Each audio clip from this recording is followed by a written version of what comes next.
Hello everyone, welcome to a new episode of Vampyr. I believe we have to go to the docks. Fall damage? No.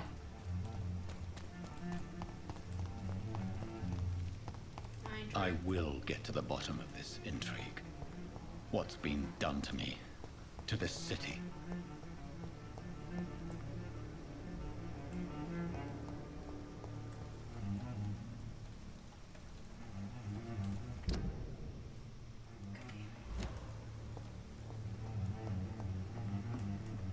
Inspect the boats. And can inspect that.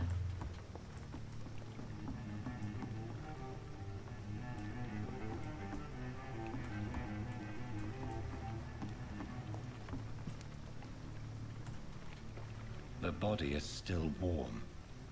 This man has just been drained of blood. This man was armed. He tried to defend himself. Okay.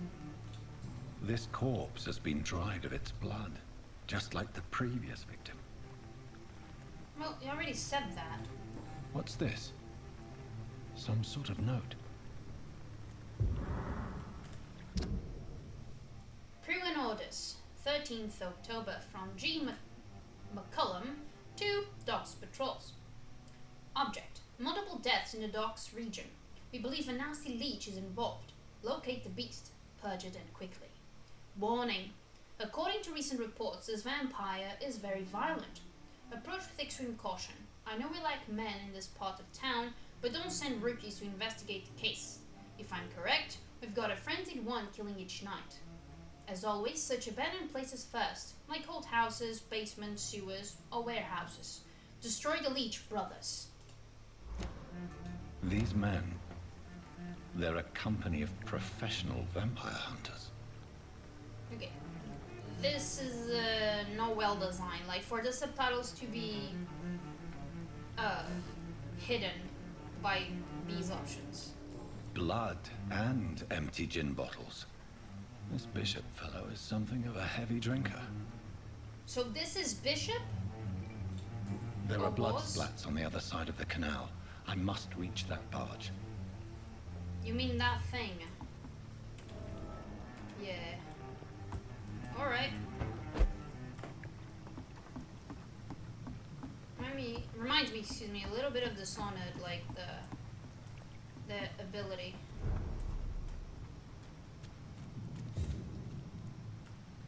From the pier. Okay, I see the things. Wait. Oh. Nice.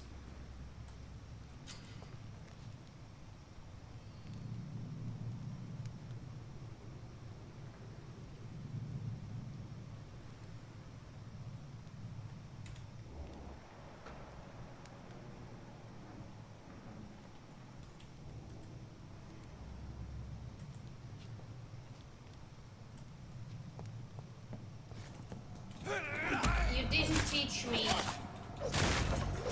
how to stealth. Don't know how to stealth. Range weapon equals standard and stun.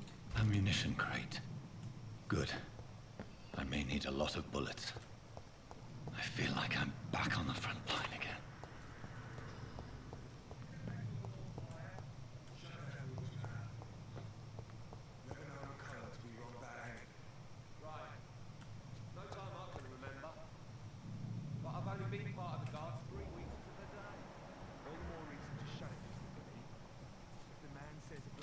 Oh, I see. You've got one job, and that's to find it. And find it fast. Fair enough, Tom. But why Okay, do I they see. hide where it's so damn cold? Sweet spot. Right. Orange, medium resistance. Red, high resistance. Okay.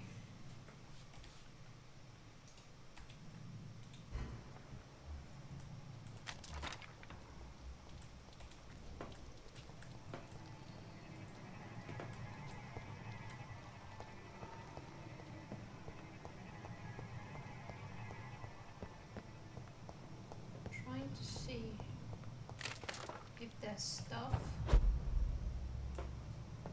that I can loot.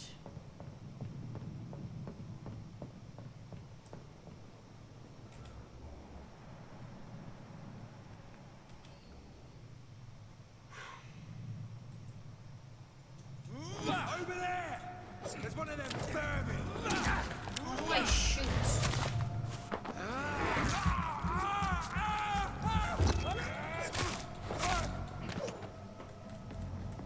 How do I shoot? Cause like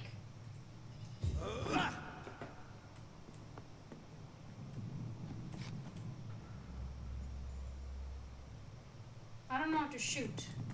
Cause it says like G. I don't know.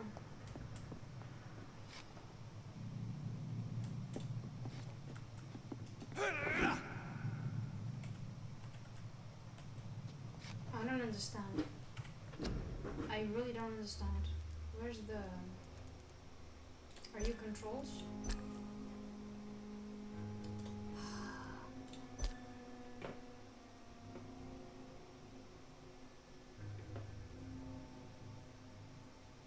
B. Okay. Shoot.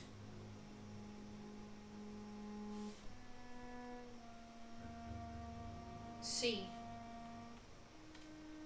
C or Z?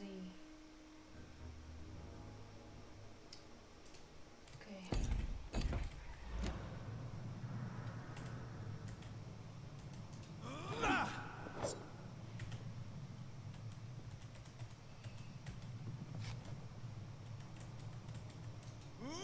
It's not doing it. It is not doing it.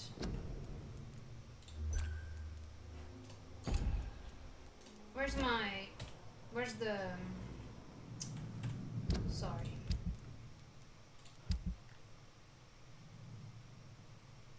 Oh, this is Malay.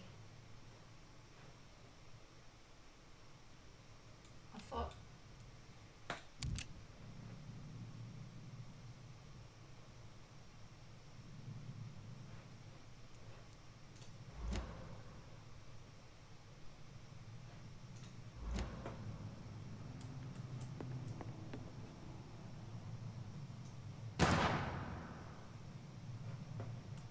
How do I reload?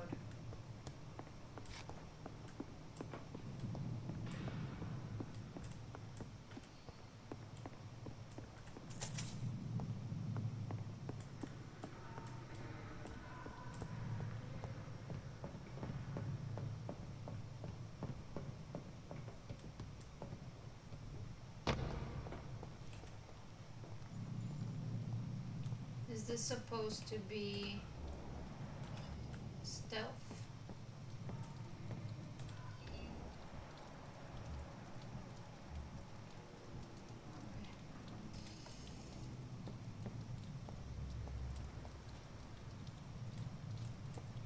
This one's mine!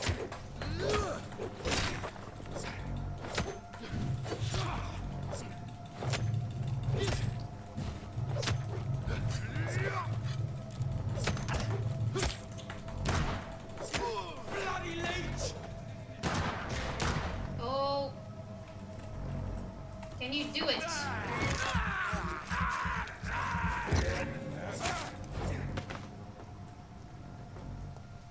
Okay, I think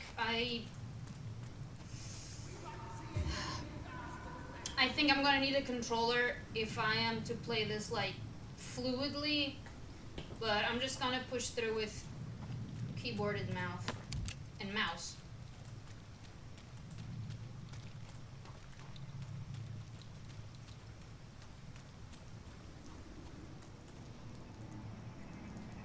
Stop right now!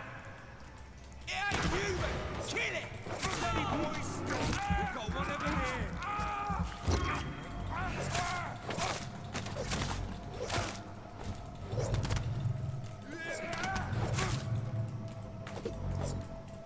Why would you do that? Watch it! It's a killer!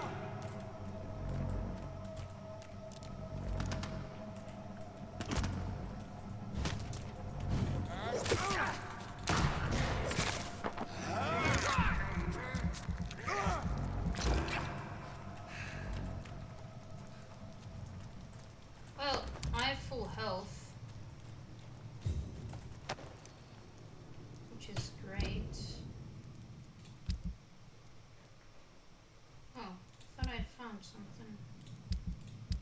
Maybe not.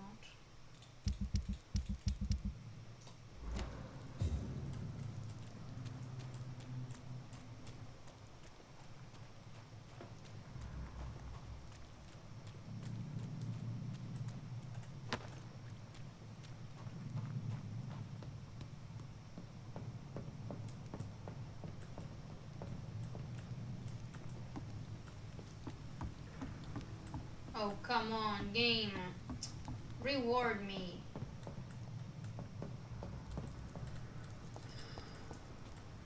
Why would you not reward me?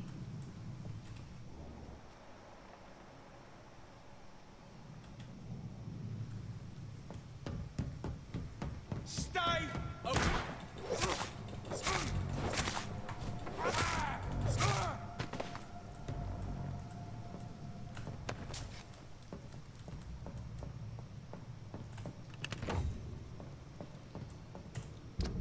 I'm sorry, a what?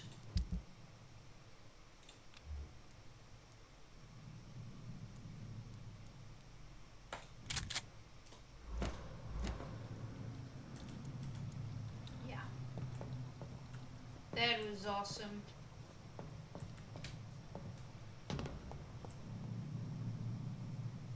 Cool. Anyways. Where am I supposed to go? Oh, the trail, is it?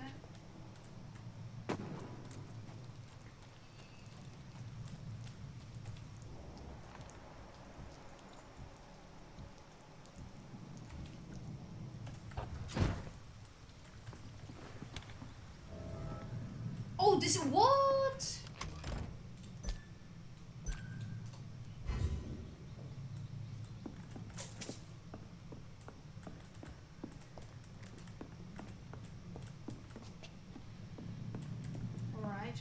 Alright. Wait. I thought there was something in there.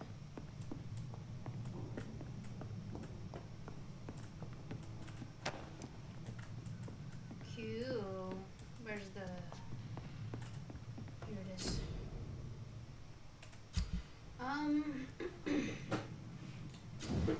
Can I... Right. Okay. Yeah, for sure.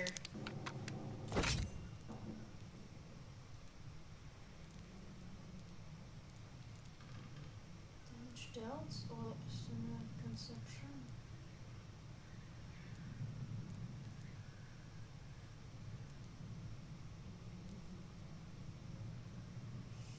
I'm not sure. Maybe damage? Alright. I don't care about that.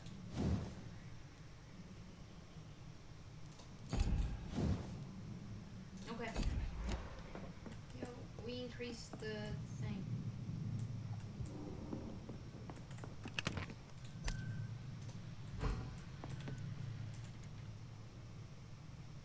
It didn't refill.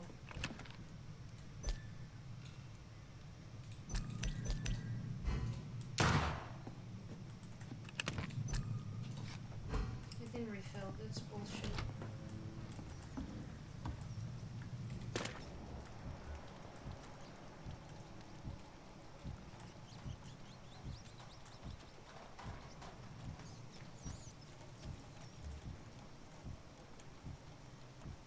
Unknown.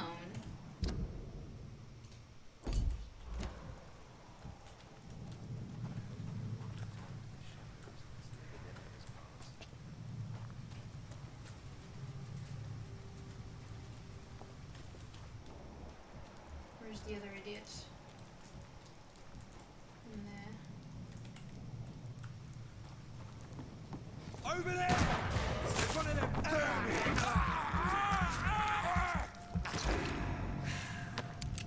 Mahaha.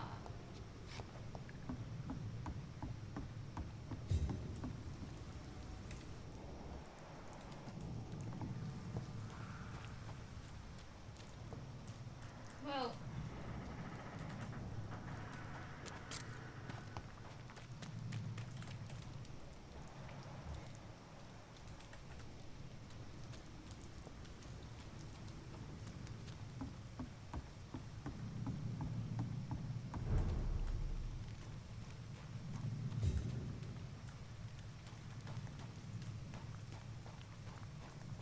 Fresh blood. The whole building reeks of it. The scent is so strong it makes me dizzy. Thought he was gonna say it makes him hungry. You see, I need a drink. I'm so thirsty. As one, we shall overcome this. We've done it before. No. I've had a drink outside tonight already and it did not quench my thirst. I must have more. Oh, dear God. Not again. William, please stop. Just the same, I promise. You are my dearest friend. You're my last and dearest friend. William. 200. My arm. I can't feel it.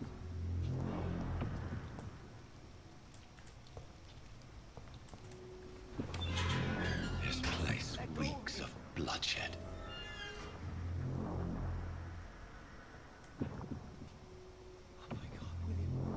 I can't stand it anymore. I can't use V, which is like the instinct thing. This creature is bedeviled. I must put it down. No.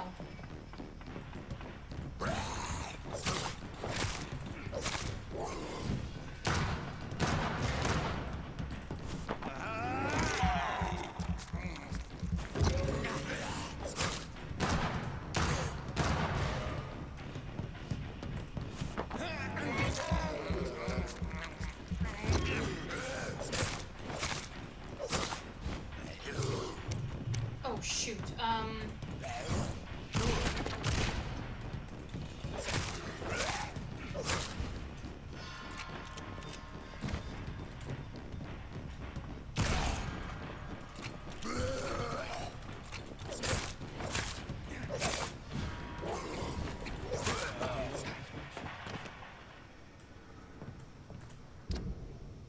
What did I get?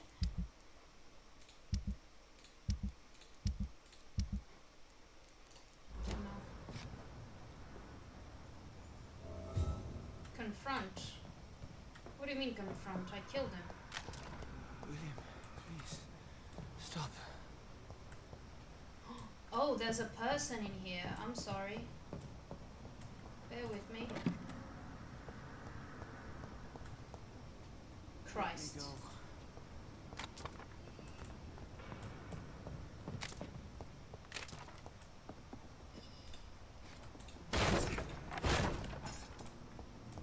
Can I... If I destroy things, will they give me stuff? Fine.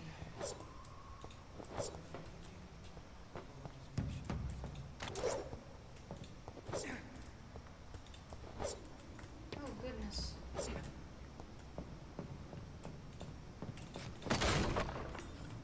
William, please. Guess not. Stop. Alright. William was an honorable man. I could have saved him. Mr. Hampton, are you in there? I knew him well, another lost soul, a kindred spirit. Sir, listen to the sound of my voice. I'm a doctor. You're suffering from shock. I must return to my flock. They'll stray without me. He's a priest.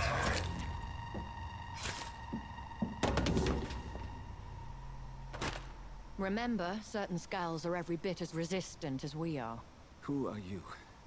What do you mean by scowl?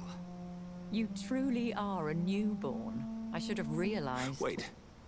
You are the woman from the bar. Are you... like me? Can you help me? I believe, sir, I already have.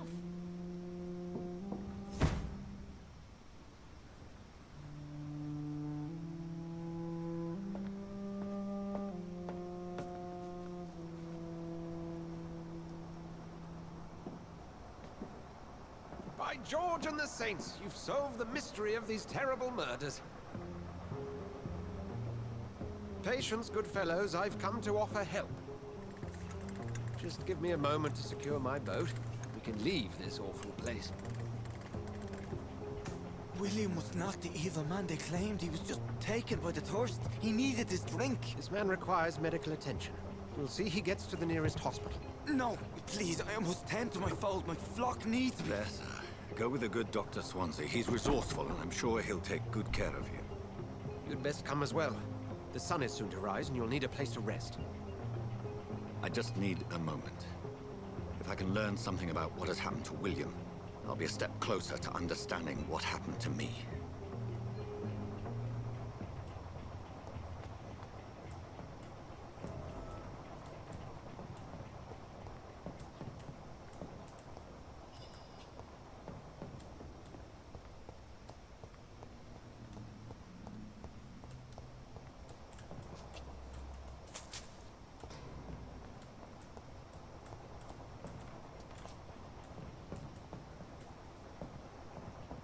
This poor creature can't be my maker.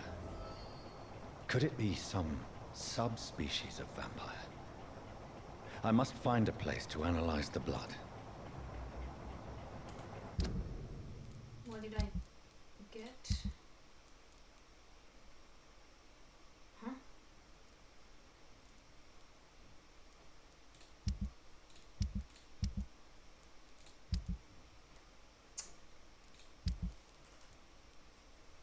What in the hell? Fatigue.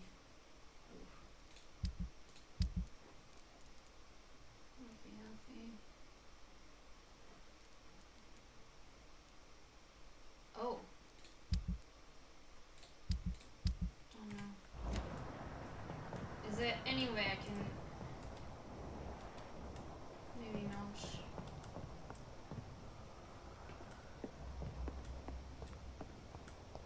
Like, why do I have...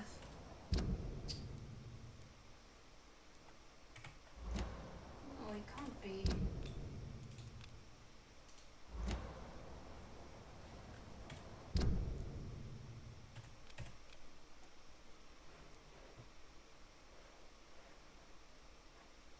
No idea. Oh, now I don't have any. Okay.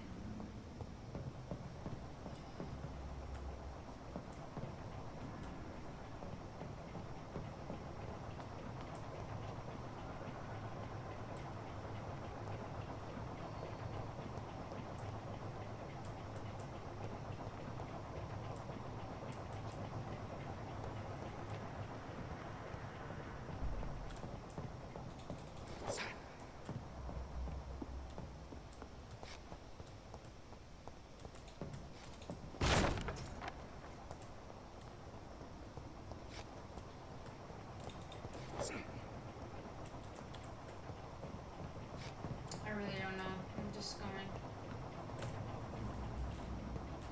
I hope I didn't lose anything, but I probably did.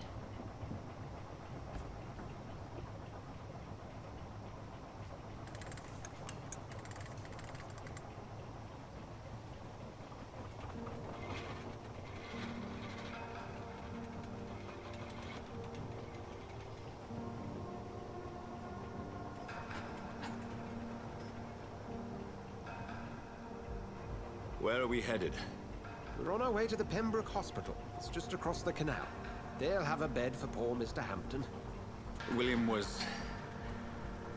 What manner of creature was he? Predator, prey, villain, and victim.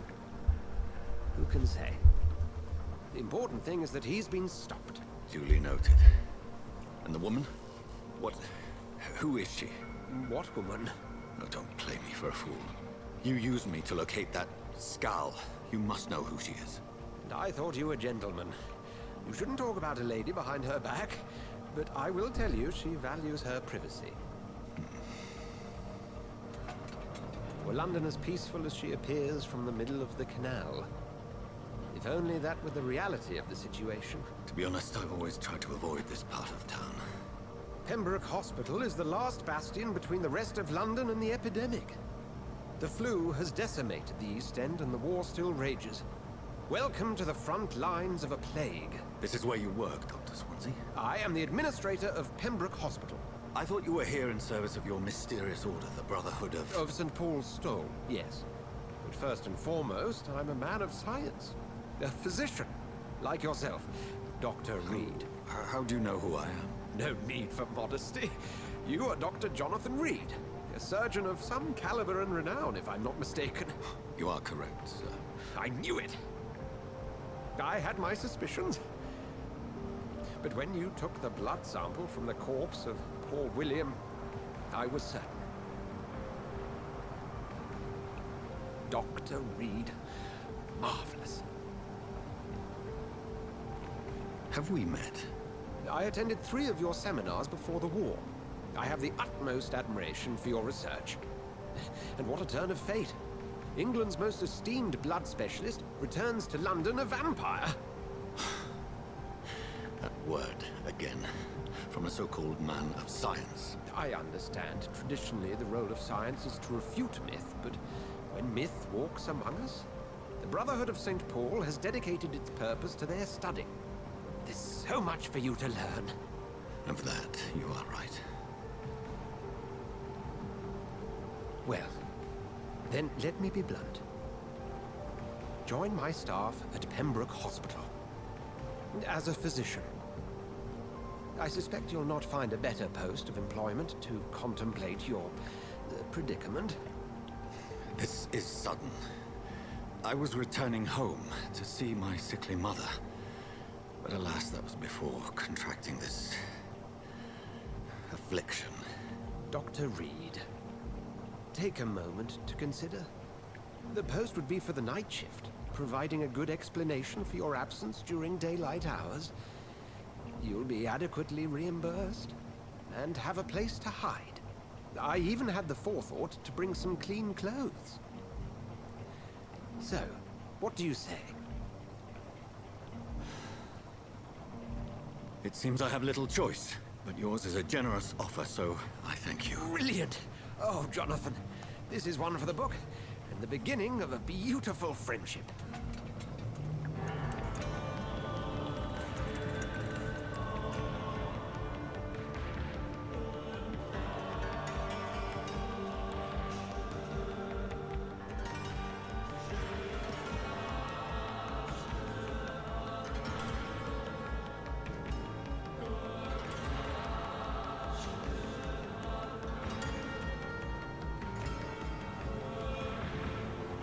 Dr. Swansea, thank goodness. I was beginning to be concerned.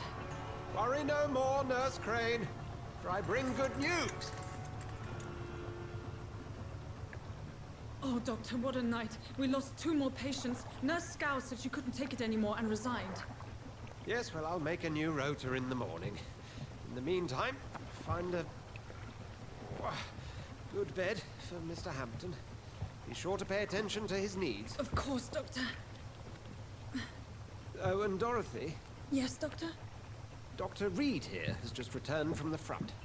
He served King Country and will be joining us here at Pembroke.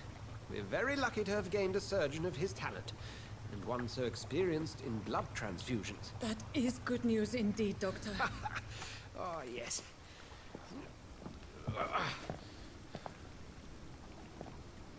Here at Pembroke, it's not what we have, but what we haven't.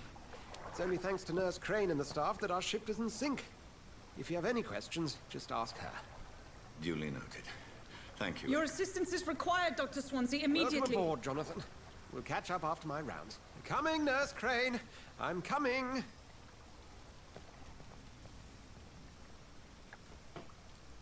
I mean, look at you. Fuck yeah, I'm stylish. Okay. Take me to a hospital. I have accepted Dr. Swansea's help. I will work at Pembroke Hospital. I have no choice. The man knows about my condition and what I have become, a vampire. I can't believe this. I don't know anything about this secluded medical facility. Everybody here will take me for what I'm not anymore. Jonathan E. Reid, the famous surgeon. I must lie to them all. To the patients, to the staff. This is my new home, where I will hide from all who are after me. Where I will hide from everyone until I get a better understanding of what is going on. Succeeded. Ooh. It's weird that it says succeeded when he himself said, no, this is not who created me. Come on, you bastard! You can do better than It's my turn.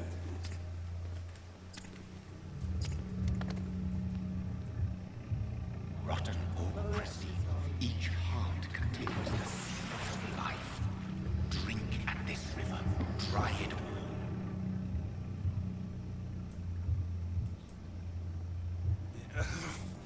Oh, come on, you bastard. I won't bite. Sir, please. You've lost too much blood. Calm yourself. You think I didn't notice? Stop your staring and get me to an hospital, you arse!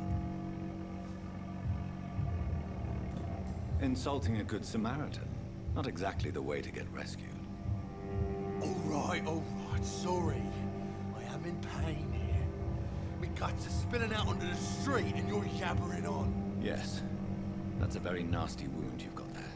Take my word, I am a doctor. Dr. Jonathan Reid. Name's Clay Cox. I'd appreciate you helping me to a better place, Doc. Follow me, Mr. Cox. Let me assist you to that better place. The blood call indicates how much XP will obtain from a particular citizen. The blood call to the more XP you get.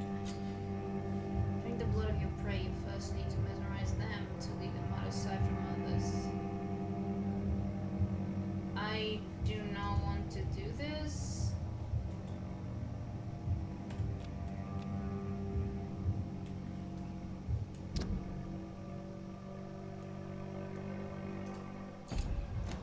I do not want to do this.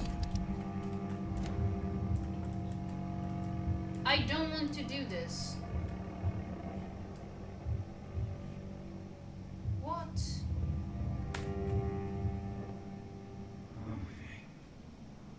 Stop. Jonathan. Jonathan. This fading light into the shadows. Dance with him the dance of life and death. Fuck off.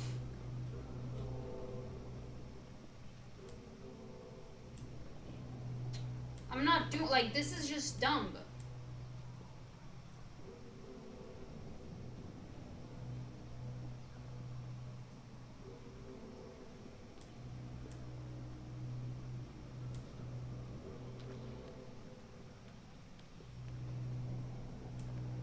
Hello?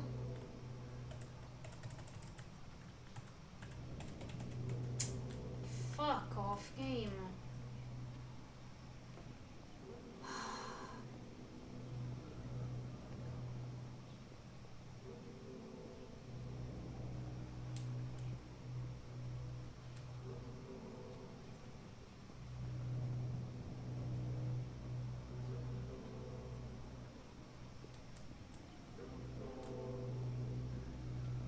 Trying to see if there was something sparkling or what. Shit.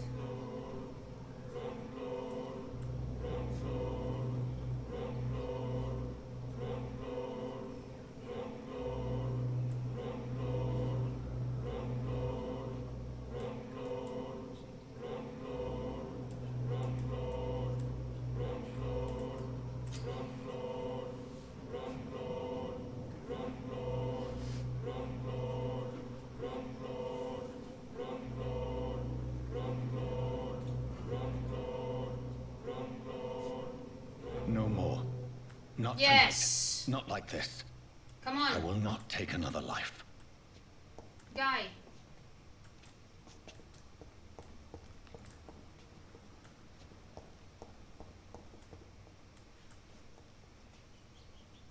Whoa, I feel giddy.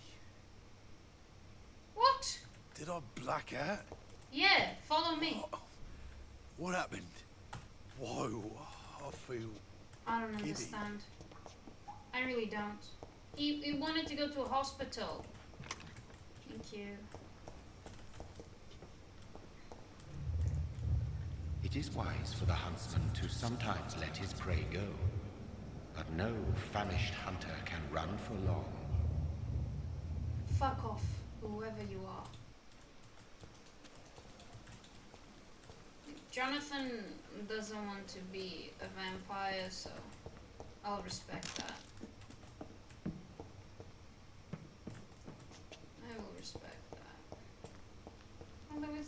kind of weird.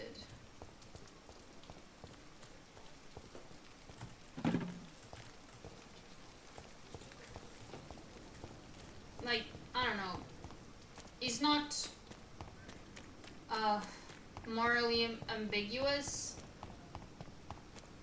Like, for example, in Life is Strange, Max gives you arguments to go with either choice every single time, and they never feel out of character. Oh my god, they're gone. What? What?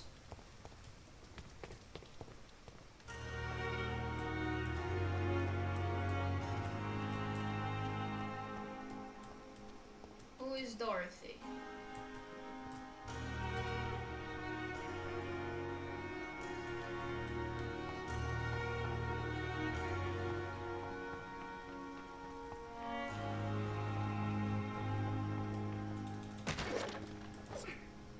Sure.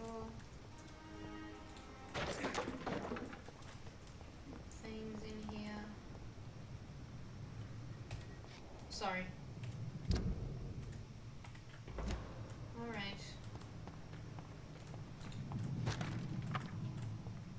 What is this? Scowl voices in the garden. I should investigate. If they were to find somebody.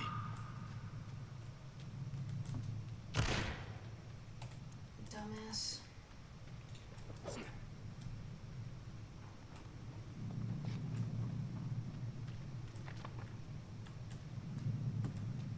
What?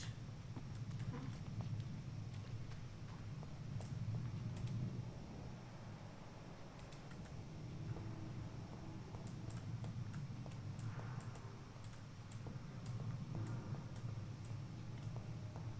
Where are the clues?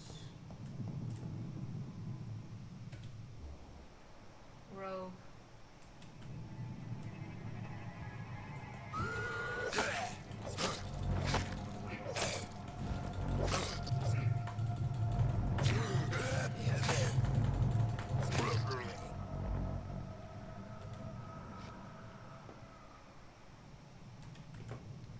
Right, I hear nothing else.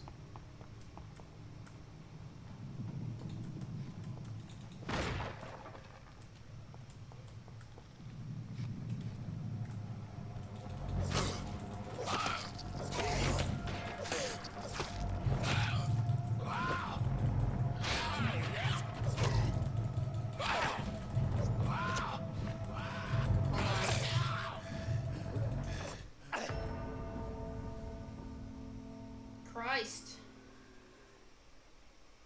That's bad. The blood of citizens. I can't do that to Jonathan.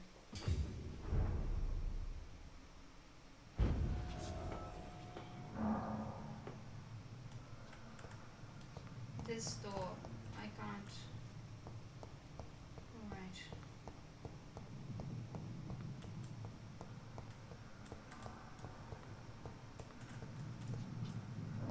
Is there like,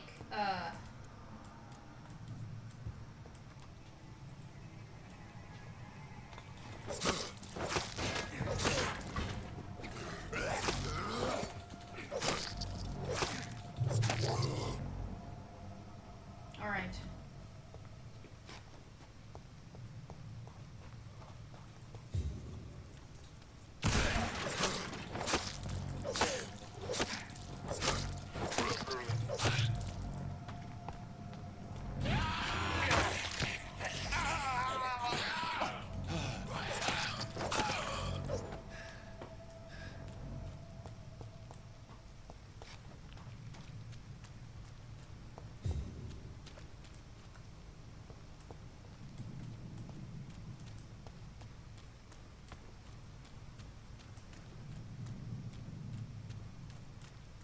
It's locked. Fuck.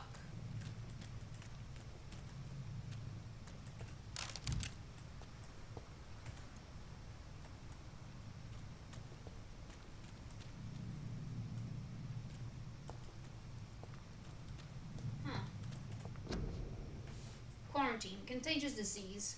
One shall enter or leave quarantine area without written something something of the local health authority. I think it's probably authorization. And authorized employee of the something something shall alter, destroy, remove, discard. Violating this regulation will be fined. Quarantine. Influenza occupied this area.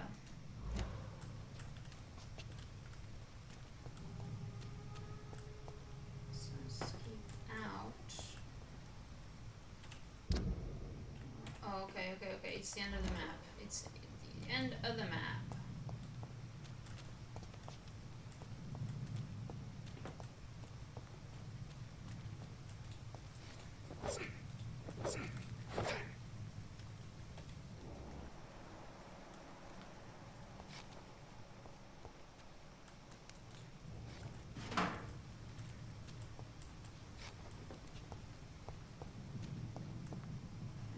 Hospital. Oh. What?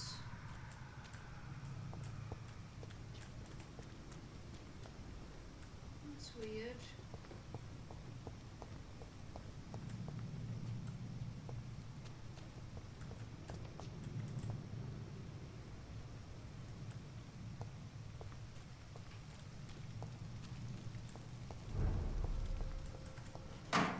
Serious. Alright. Elfie.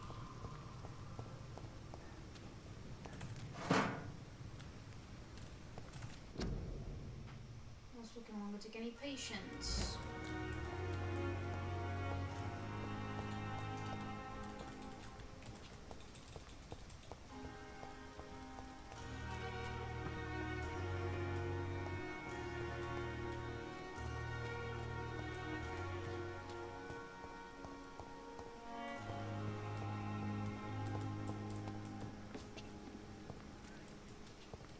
The nurse should be here.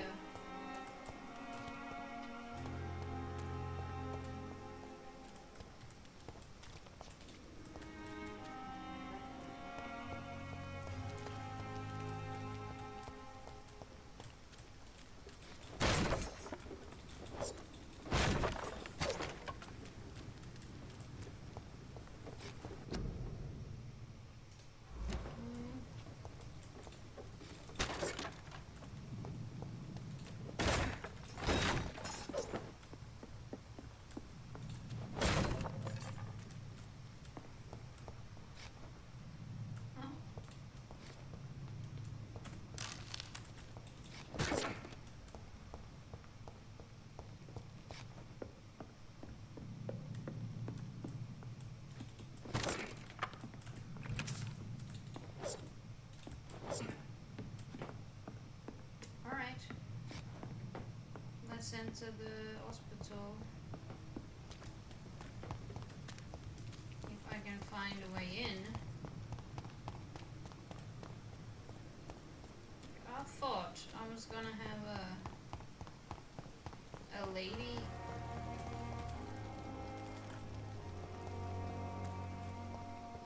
pick me up.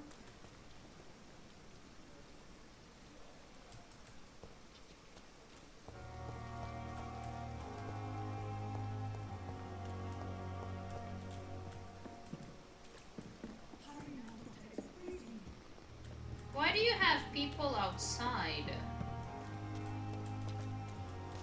The heck's wrong with you?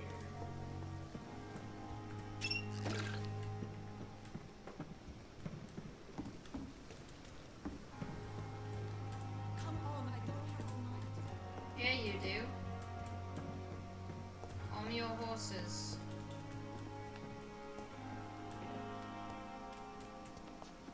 Game, reward me.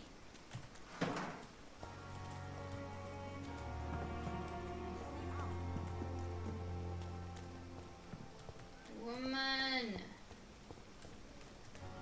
Calm down. Alright, let's go.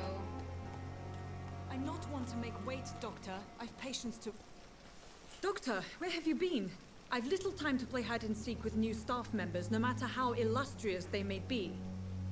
I found a wounded man by the docks. He answers to the name of Clay Cox. He requires urgent medical attention. Already making the rounds? That's the Pembroke spirit. I'll ask our porter, Milton, to bring him back immediately. Thank you, nurse. What can I do for you? Dr. Swansea insisted we provide you a quiet office. You'll find it on the second floor with your name on the door. Thank you. Nurse Crane, isn't it? Yes, Dorothy Crane. Welcome to Pembroke Hospital, Dr. Reid. Your office has been prepared. How would they have, like, my name already? Whitechapel. I would like to ask a few questions first. And Mr. Hampton, the patient we brought in, how does he fare? I gave him a sedative to help him sleep. Poor thing was in quite a state of shock. What kind of man is Dr. Swansea? Well, you accepted the job from him. I thought you would have known about your employer. It's right to assume Dr. Swansea knows far more about me than I do about him. You'll get to know him soon enough, and better than me. The administrator has better things to do than mix with us. What the fuck?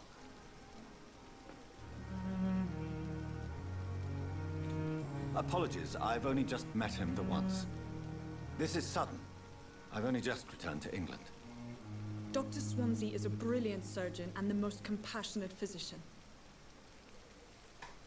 Alright.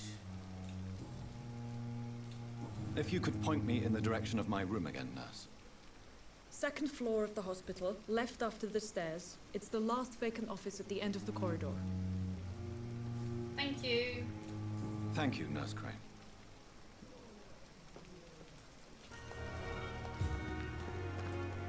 Hi. Good evening, sir. So it is true. The famous Dr. Reid has joined us. I can't think of any better news during these terrible times. Do we know each other? Actually, yes. We met once before, at the Rockefeller University in New York. Dr. Tippett, yes, I remember. I was assisting Professor Carell in his research about coronary bypasses. He had nothing but praise for you. He was also very confident about your future. And look at you now.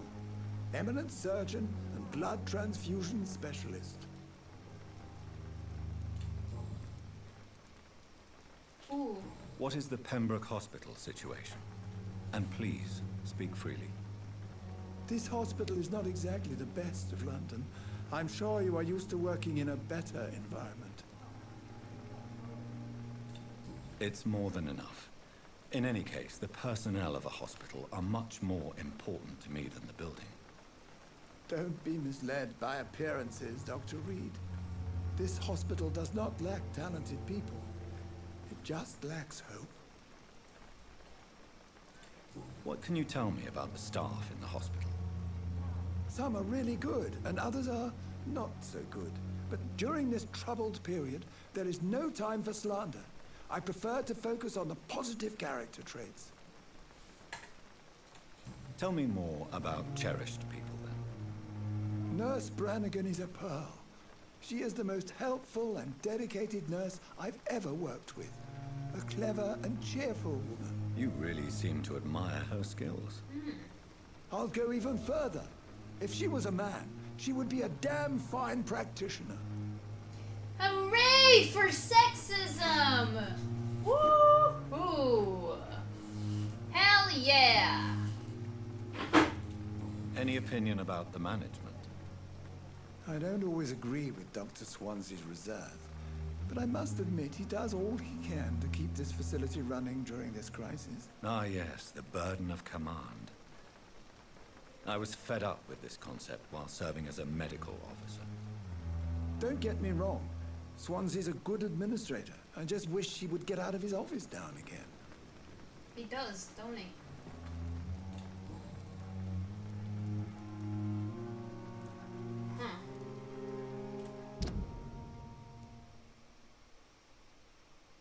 Overqualified as a nurse.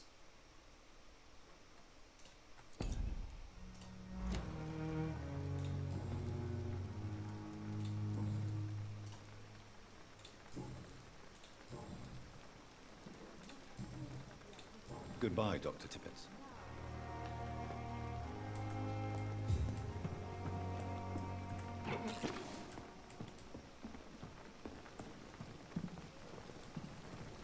I feel bad for these patients.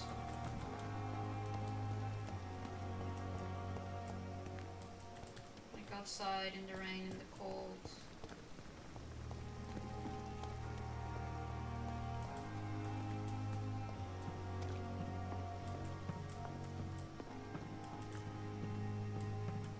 Oh, come on, game. That is a perfect spot for loot.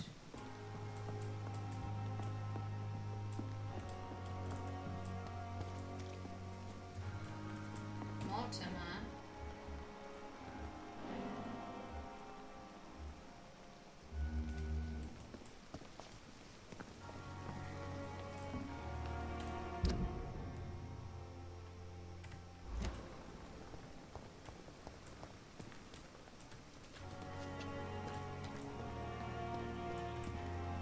Who are you? Good evening, sir.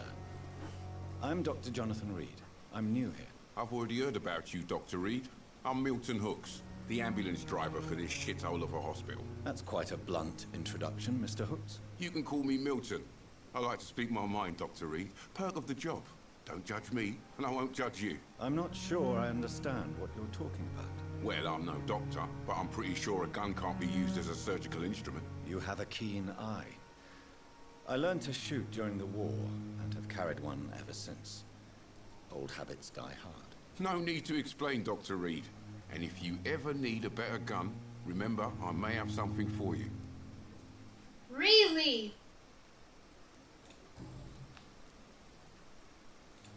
How is the situation around here? You want to hear the situation is all right? It's fucking awful. We lack everything, and it's getting worse every day. So what do you do exactly in this hospital? Apart from smuggling guns, I mean. I've been an ambulance driver since... too long, I guess. I'll bring sick people here night and day. It's a dirty job, but I get it done. Most of the time. Since you're on the front line, how is the sanitary situation in this vicinity? It's a complete disaster. It's even getting dangerous to enter some streets or buildings. Even the locals attack you. It sounds like things have been a bit rough recently. What's happened? Yesterday I got attacked by the patient I was bringing here. I escaped from the hospital's garden, but I lost my wallet when I was running. You left an infected patient outside the hospital? That's incredibly dangerous. Go there yourself if you want, but be careful, Doctor. I'd rather not bring your dead body back. Nice. I'm going there. Cool, cool, cool. I'm going there. Are you really smuggling weapons through the hospital? And why not? I've already been attacked by patients, you know. And by gang members willing to steal my money. But you're not defending yourself. You're selling guns to civilians. You keep people alive your own way, Doctor. I offer them another way to protect their health. Yes, by affecting other people's health, of course. Goodbye, Milton. I don't want to trade, at least not yet.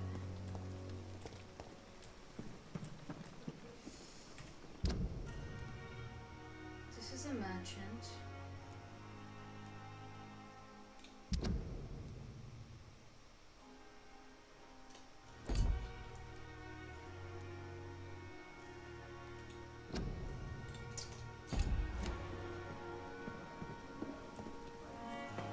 What the? I want to know.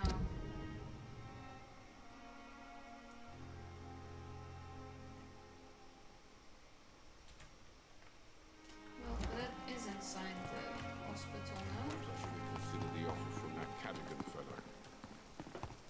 Like, if I leave, then I have it. Did I? Right.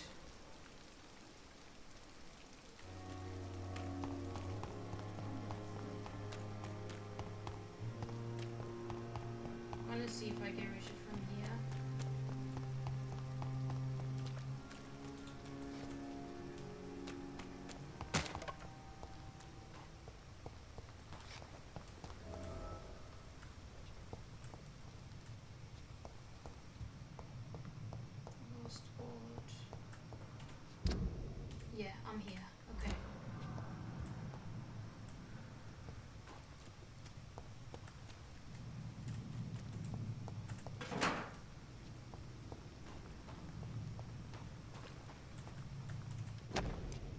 Photography of a smiling and loving couple with a few words written on the back. Milton and Pippa forever.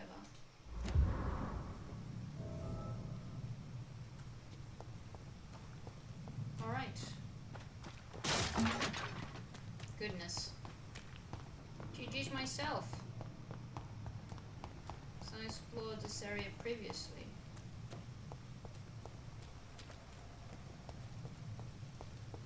Oh. Stay at home.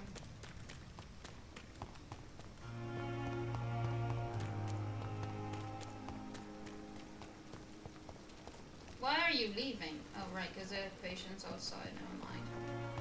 Milton! Hey! Good evening, Milton. Good evening, Doctor. Still trying to save lives? Found your wallet. I have some good news, Milton. What? The epidemic's over? I retrieved your wallet, with all the money and a certain picture. Well, yeah, Pippa Hawkins is my girl. So what? Is it the difference of skin colour that bothers you? Not at all, Milton. Good. Please, take this money anyway. To remind you to keep your mouth shut. Not everybody is as broad-minded as you, Dr. Reid.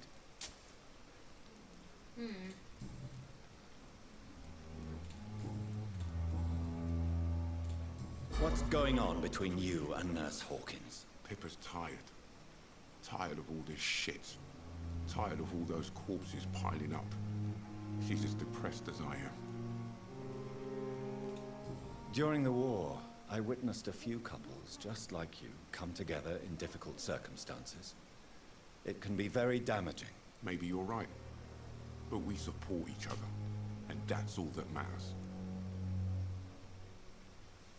I don't want to say this. Racism is bullshit. Goodbye, Milton. I don't give a shit about, oh, different times, blah, blah, blah, blah, blah. It was Dr. wrong Swansea then, is it right. is wrong now. This place seems perfect to conduct my research. Racism, I mean. We're all people, for fuck's sakes. I wonder why the Goswicks came here in the first place.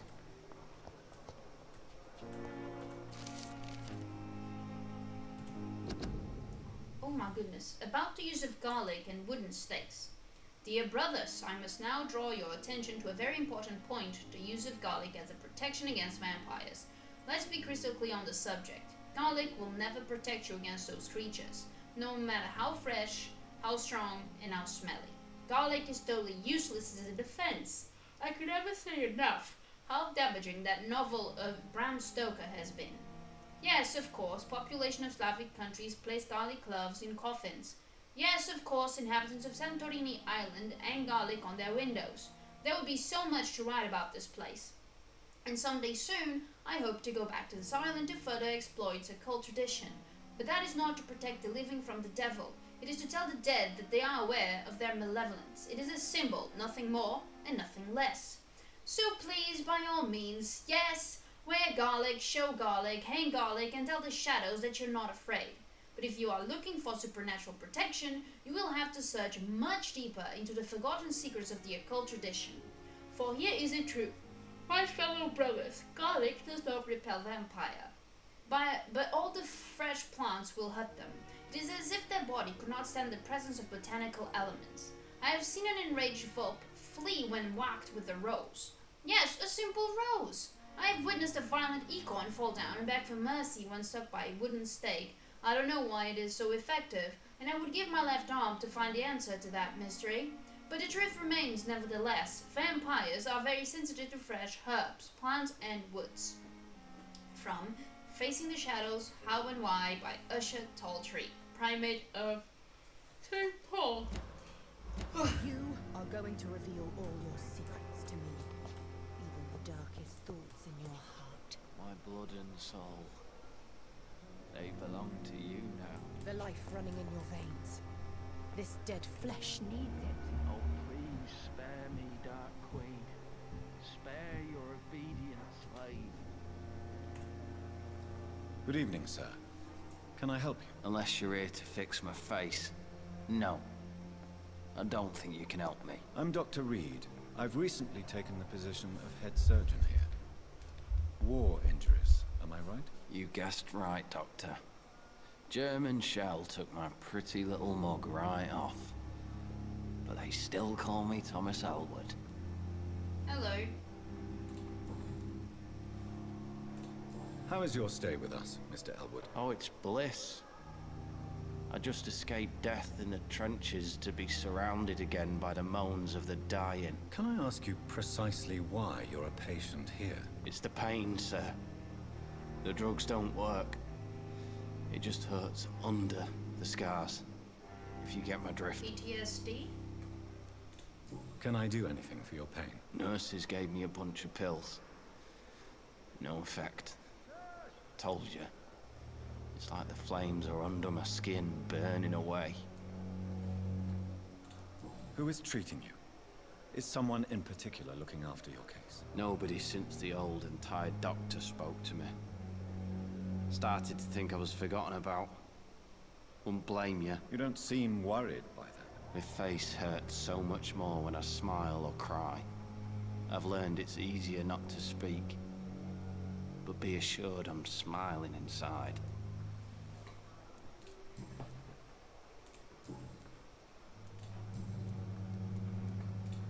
Where were you stationed, sir? Did you serve for long? I really don't want to talk about all this shit. No offense. I was pushing too much. I served in France myself. I just wanted to know what happened to you. You were an officer, weren't you? Then I doubt we fought the same war, sir. No offense.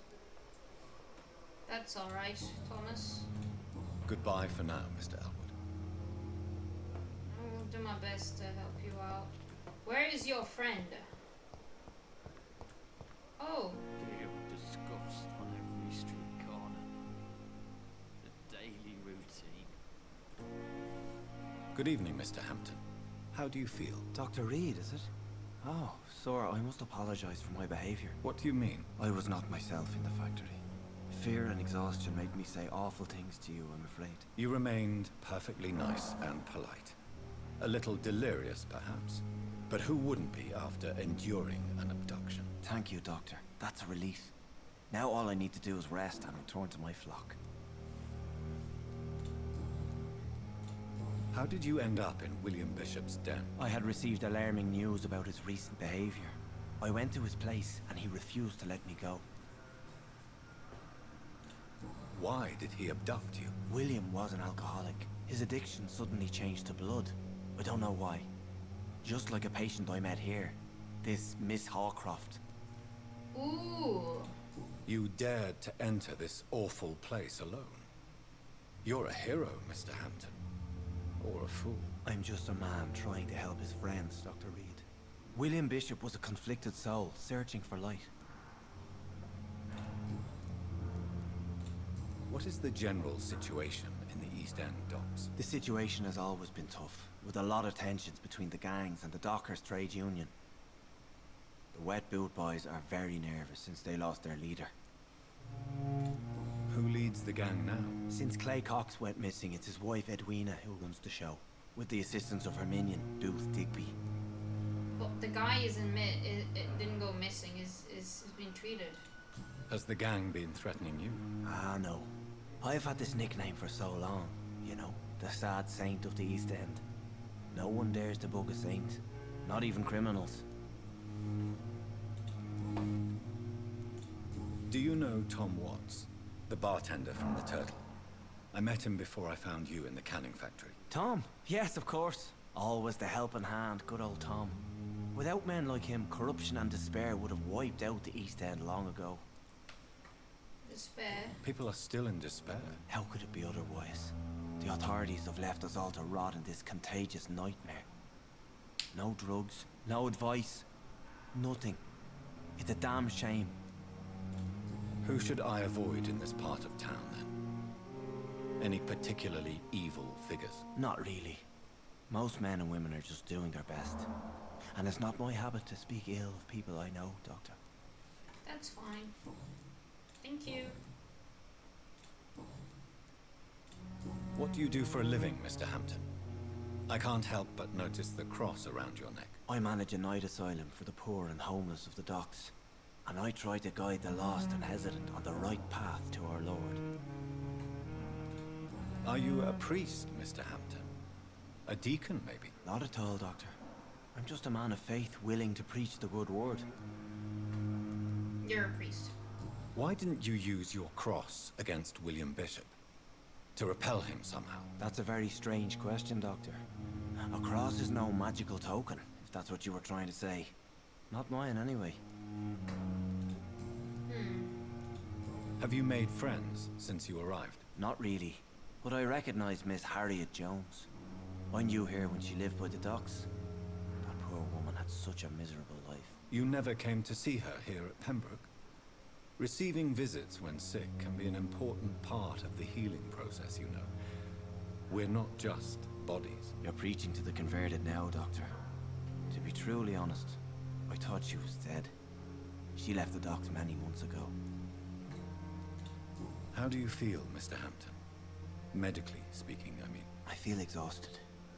Beyond exhaustion, actually. William drank so much of my blood in his madness. I feel empty. You're in good hands here. Dr. Swansea is well versed in blood transfusion, and I'm sure he'll take the best care of you. Thank you, sir. I believe all I need is rest, and then I can go back to the people who need me. You don't believe in medicine? Goodbye, Mr. Hampton. We'll talk again later. You're an idiot.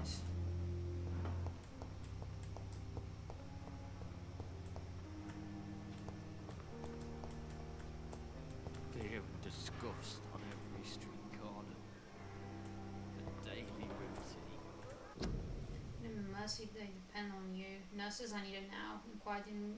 Inquire at the nearest appointment office at the Ministry of Labour and National Service. Or write to the address. I'm struggling to read that. Good evening, nurse. Good evening, Doctor. I don't think we've been introduced yet. My name is Pippa Hawkins. And I'm Dr. Jonathan Reid. Dr. Swansea has recently offered me a position in this hospital. Well, it's a euphemism that your help will be appreciated, Doctor. How would you describe the situation at the Pembroke Hospital? It's serious. The flu is wreaking havoc amongst the staff and patients. We are running out of everything. Nurse Hawkins, the Spanish flu won't last forever. Even the Black Plague didn't kill everyone. I wish I could believe you. But what if this epidemic was worse? What if in the end, nobody was spared? I don't want to do this. That's just fucking rude. How long have you been a nurse? Well, long enough to see that the epidemic is winning. And no matter how qualified you are, don't tell me you'll change that.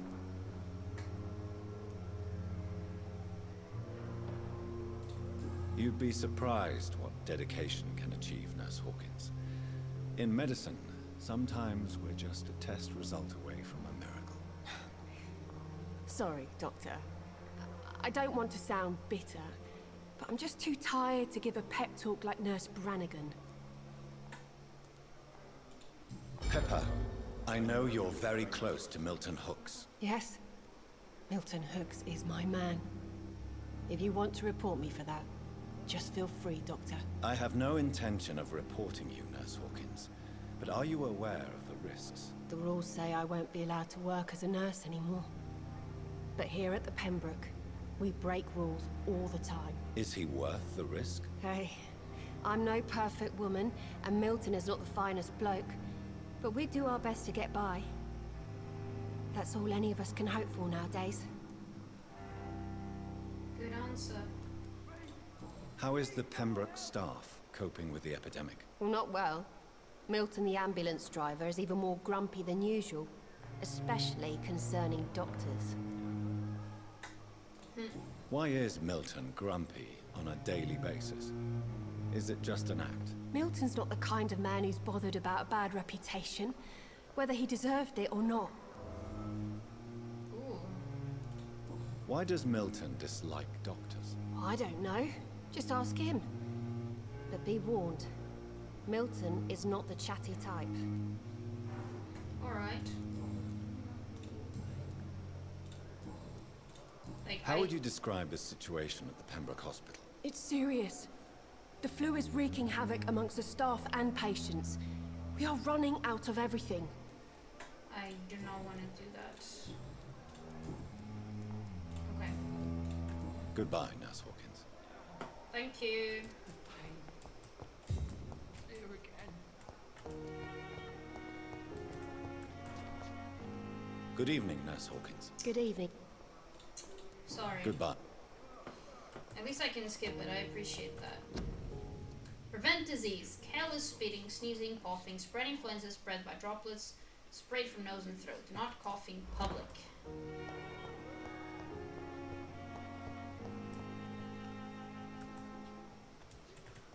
Harriet. Good evening, miss. I'm Dr. Reid, the new surgeon at the Pembroke Hospital. And who are you? Your name has no meaning to me, mortal. You're nothing but dust blown by the winds of eternity. I beg your pardon? What are you begging for, mortal? My clemency? Well, tonight maybe I'm inclined to mercy. You'll never forget the night you met Thelma Howcroft. You keep calling me mortal. Why is that? And if I'm mortal, what are you? Well, Dr. Reid, if you must know, I'm a vampire. Alright. And why do you believe you're a vampire? I don't need to believe anything. It is what I am. It is what I feel within this hollow shell of flesh. Please, describe to me how you feel. What is it like to be a vampire? I can hear my body crumble from the inside as my flesh cracks and fades. I sense the last pulse of postulant blood within my drying veins. I need new blood. I see. Have you ever heard of Cata syndrome, Miss Howcroft? Never. It's a mental illness discovered by a French neurologist named Jules Cata. The affected patients are delusional. They believe that they are putrefying, that they are dead, a ghost or a ghoul, or in your case, a vampire. Delusional, you say? Oh, sad and petty mortal. You can't even begin to understand the concept of immortality. And you think it is I who am delusional.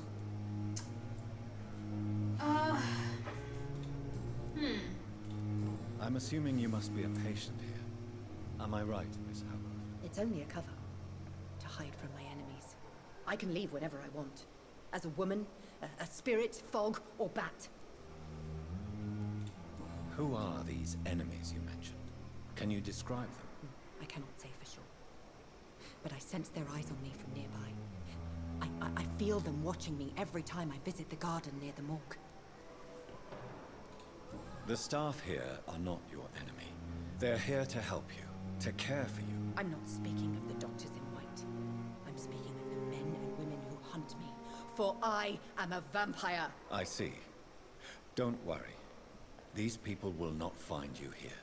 I'll personally make sure they leave you alone. Thank you, mortal. But do not interfere with them, for you are no match for those that hunt me.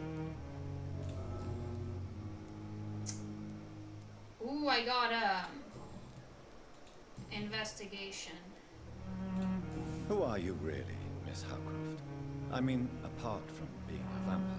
Is that not enough for you, puny mortal? What do you require? Proof of my powers? I'm curious to know who you were before becoming a vampire. It was such a long time ago, I don't remember. Centuries of unholy life can have strange effects on one's minds, you see? Okay. I'll leave you, Mistress of the Dark, to your nocturnal activities. That is hilarious. Where's Milton? Hey. Milton. It's safer here than anywhere else. Hey, Good evening, Milton. Good evening, Doctor. Still trying to save lives? Absolutely.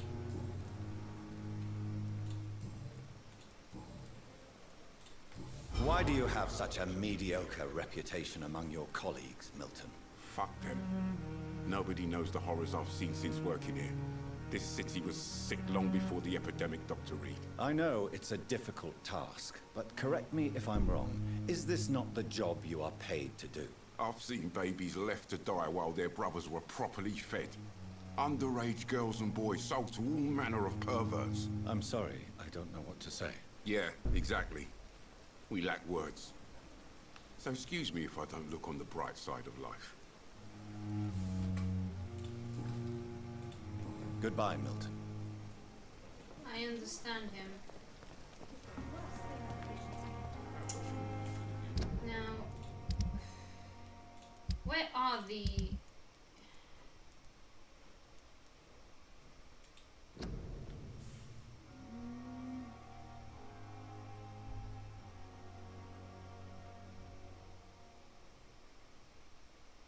to the god.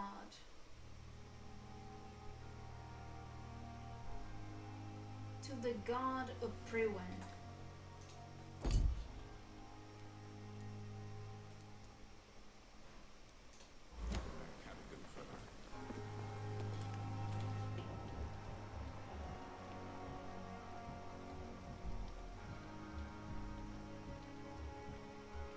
Wait, I didn't talk to you, did I? Good evening, nurse. I'm Dr. Jonathan Reid, the new surgeon here at the Pembroke. Dr. Swansea has already told us about you, sir. I'm Nurse Gwyneth Brannigan. Welcome to the Pembroke Hospital. Did he really? It's a good thing I wasn't hoping to keep a low profile. All members of staff have already read about your new blood transfusion technique. Dr. Swansea made sure of that. I see. Well, I'm a little surprised, but I suppose I'll just have to deal with this unexpected notoriety. You must know, blood transfusions are Dr. Swansea's primary subject of research. He is convinced it is the future. How are things here? Not good, to say the least. We're struggling against an invisible enemy, more lethal than any bullet from a gun. It's hard, Doctor. An invisible enemy? Quite a poetic term for a disease, especially from a nurse. Sorry, Doctor. These last few weeks have been exhausting. We could all do with a good night's sleep. Do you think this hospital can survive the epidemic? We are all volunteers here, and we're trying to hold fast, but how do we beat an invisible killer? Some nurses have already resigned. I'm not familiar with all the staff yet. Perhaps you could help me. Brilliant professionals, most of them. Dr. Swansea has a gift for recruiting talent. Most of them. Is there a problem I should know about, nurse? It would be inappropriate for me to speak ill of a colleague. Is there anyone that stands out? Well, I have never met someone as dedicated as Dr. Tippett. He should be a standard for us all here. If only he were younger. Why should his age be a problem? I guess it's fair to say he's always pushing himself to the limits. He just doesn't know when to stop and get some rest. Okay.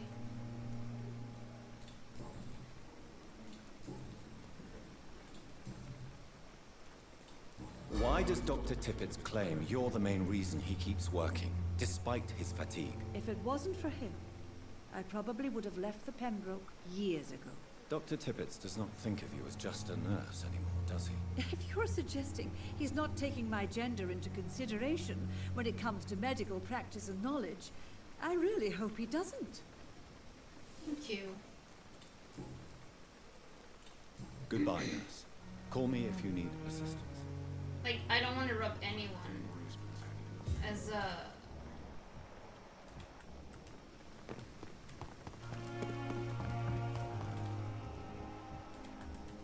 Wait, can I talk?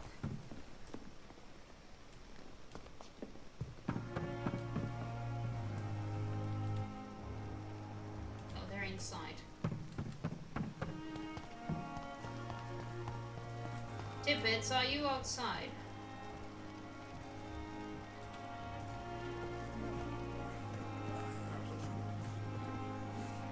Good evening, Dr. Tippett. Dr. Reid, any good news to share? You're exhausting yourself, Corcoran. Maybe you should think about preserving your strength.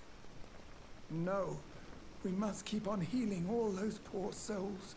We are the last rampart before chaos. once more unto the breach.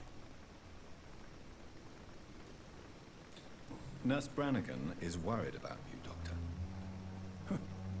She should not have told you that.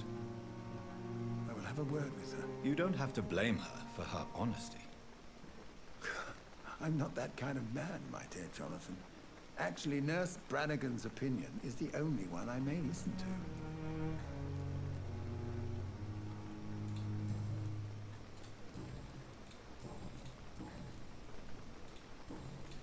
Goodbye, Dr. Tippett.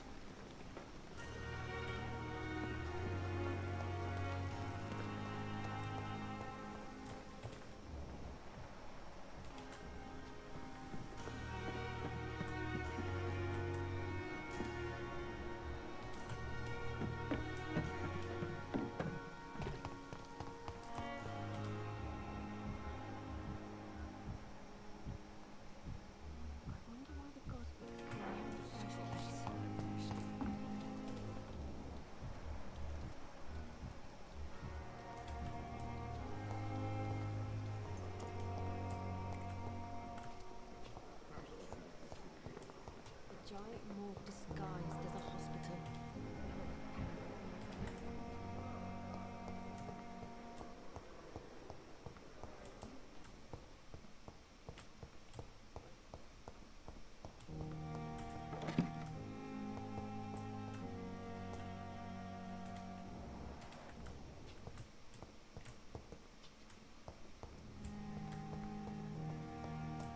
I mean, I don't think the game will advance until I go to the office. What is that? Oh, no, chat. Okay.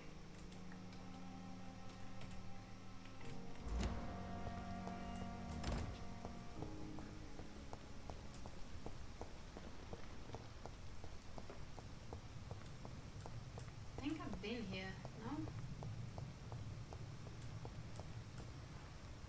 I've been here for sure. There's no way I haven't. Right?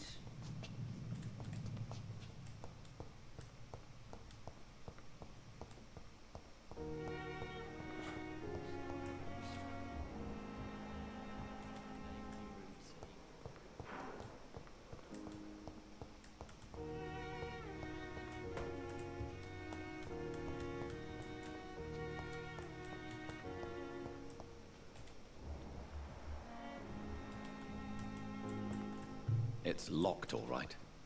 Oh no, how dare you.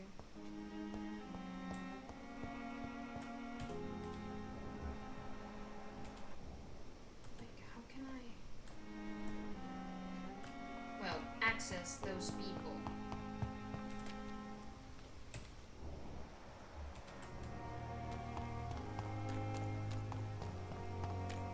Thelma Howcroft said she was being watched by vampire hunters. Where are they hiding? Oh. I should investigate. Yes. Let's. It's locked. Son of a bitch. Right, Jonathan? Hello. Good evening. I'm Dr. Reid. Always a pleasure to meet a colleague, sir. Especially when he was supposedly dead. A colleague? Are you a doctor too? Not anymore, sir. I used to be Dr. Rakesh Chadana. Now, I'm just Mr. Chadana, pawnbroker and humble guardian of this morgue. What do you mean, you used to be a doctor? Was your license revoked? No, sir. It is just that I like to be precise. I run a little pawn shop while taking care of the dead. But I used to be a real doctor. What the heck is wrong with you? Are you afraid or uneasy being surrounded by so many corpses? Why should I? These bodies are empty vessels. Flesh left to decay. Poof. No soul anymore. All gone. An interesting point of view. And quite an exotic one, too. Most people fear, or at least have a respect, for dead flesh. Sir, as a medic during the war, I learned to face my death and the death of others. It's the pain we have to tame, not death itself. How did you get this job? After I left the army, I worked as an undertaker down by the docks. A dangerous place with many an unpleasant business there. Milton Hooks helped me get a job here. Milton. Have we met before? I don't think so, sir. Why? When we first talked, you said you were glad to meet me since I was reported dead. Funny story, sir. Your sister came here a few nights ago. You were missing, and she was looking for your body. She must be very relieved now. Ooh. Do you work here alone? Yes, very easy work, sir. All I have to do is watch a few bodies. The situation was very different when the main morgue was still open. Why do you have to watch these bodies? Because these poor fellows have no names. We keep them in case someone comes looking for the missing. Sadly, very rarely happens. That sucks. Why close the hospital's main morgue? It was for sanitary reasons after the beginning of the epidemic. Cadavers had to be moved to the nearest mass grave. Makes sense.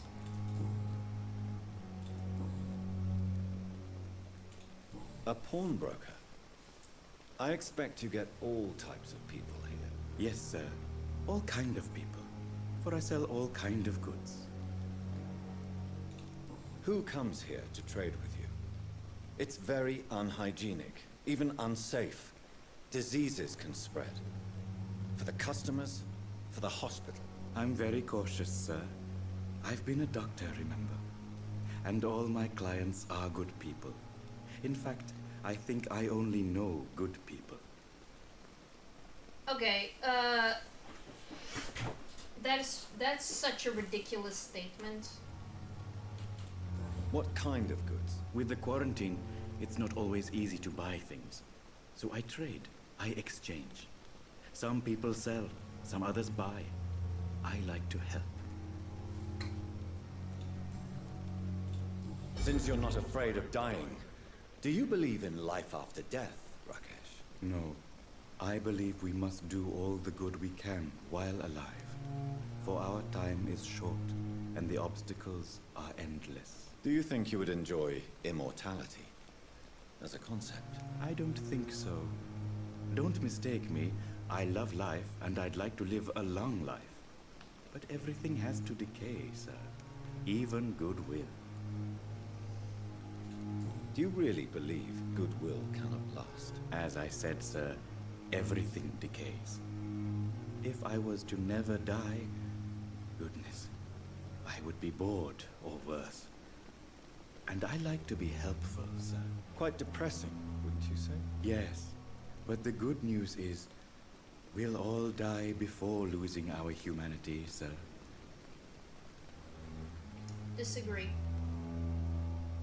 Serial killers, serial rapists, pedophiles, sex traffickers, human traffickers. I could go on. So you're ready to die? No, I am not. I don't fear death, for I won't see it.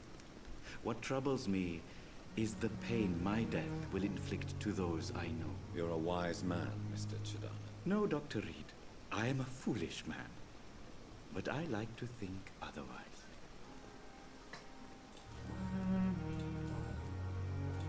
Goodbye, Mr. Chidana.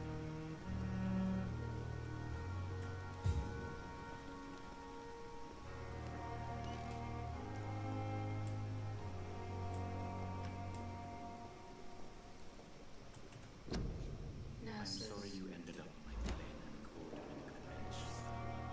I understand you must be very angry about this unfair situation. I managed to arrange to have you buried in the same mass grave as your wife. I hope that might help.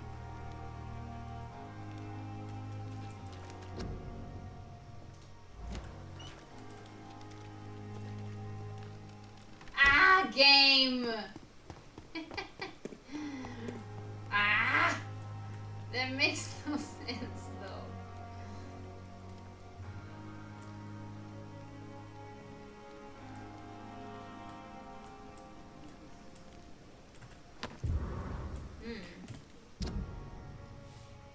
love, I finally found the missing money for the fee asked by the ambulance driver to bring you to the hospital. Don't worry about nothing now except getting better, for I took care of everything. I asked some of our neighbors and they told me that this Mr. Hooks is something of an honest crook. He may ask for extra money in exchange for a bed, but the bed is then guaranteed. I'm sorry I refused to pay first, and I realize now that the important thing is that you get better soon. The Pembroke Hospital is a good place, I heard, despite the bad behavior of this Milton Hooks. I promise you that everything is okay now. I'll see you in your clean bed as soon as possible. With fondest love, Nikolai.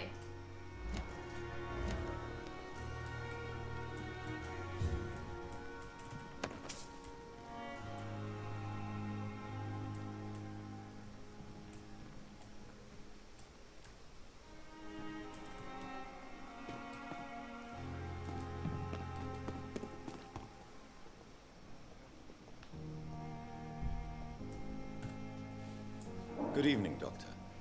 I believe we're going to be working together. Dr. Reid.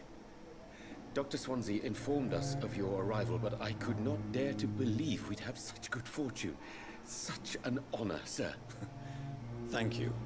And you are? I am Thoreau Strickland, Dr. Thoreau Strickland. I'm a great admirer of your work, Dr. Reid. Please, could you tell me something about yourself? I'm a great admirer of your work concerning blood transfusion, Dr. Reid. I run my own experiments. I'm convinced it's the future. What made you choose to be a doctor? I'm not ashamed to admit you and your work have inspired me. I am honored to have the opportunity to work by your side. Great, I have a fan. It's always a pleasure to share scientific and medical knowledge with someone eager to learn. I'll be glad to help you if I can. This epidemic may be the century's most terrible disaster, but I'm convinced that we, as doctors, are the only ones able to defeat it. I based my technique on my mentor's research. He helped me perfect my method. What is yours? I'd rather not talk about it. For now, it's just theories and first approach. My process is purely experimental and unsuccessful. As long as you're cautious and methodical, you may remain empty-handed, but you won't fail. You're not the first one to warn me, but I am convinced knowledge is the main weapon against the ravages of this epidemic. Yes. Agreed.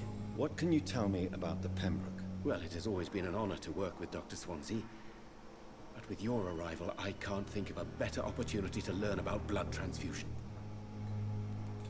You seem quite optimistic.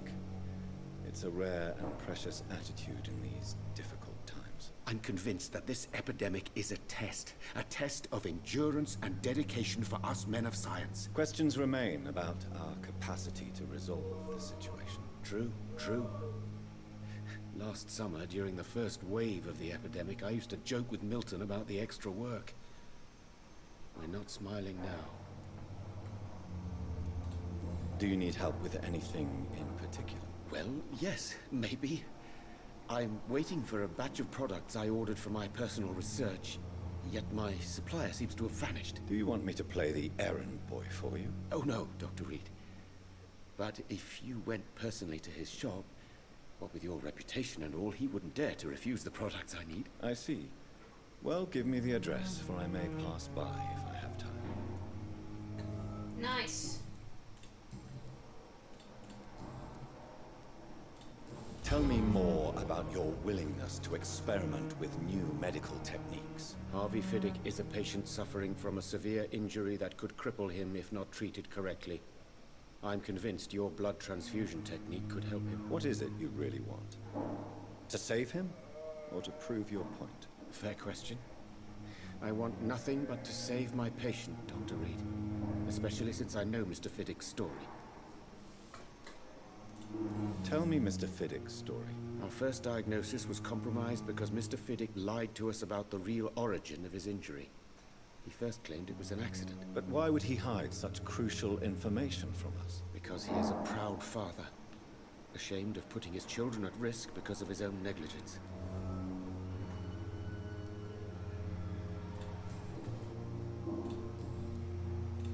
Goodbye, Dr. Strickland.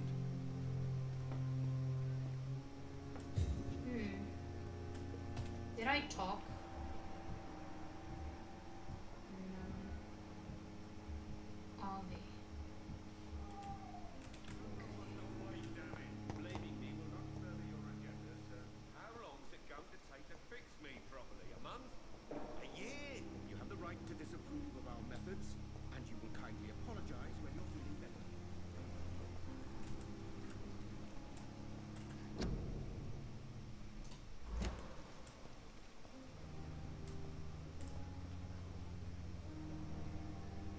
I do have a reflection in here.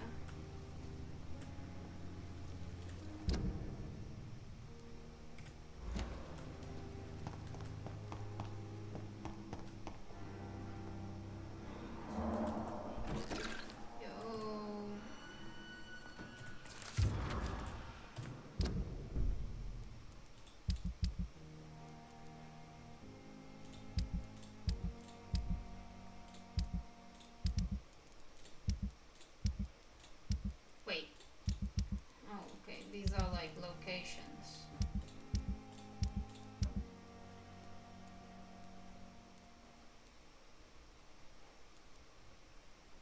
My sweet girl. Reads me like a book. I never could keep anything from her. Hi. Good evening, sir. I'm Dr. Reid. May I help you? I don't know if a third opinion is needed. Your colleagues are already arguing about my condition. I see. Would you mind telling me more about your situation? I'm Harvey Fiddick. All I want is to get me bloody arm fixed properly. Alright. Tell me about yourself, Mr. Fiddick. I'm just a regular guy waiting to get his arm fixed, so I can return to work and to my family. I was more curious about what you were doing before being hospitalized. I'm a carpenter, and a good one too. But that means I need both arms to feed my family, Dr. Reid. Tell me about the doctors who are arguing about your case. Strickland and Aykroyd. They both want the best for me, but there's a lot of pride there.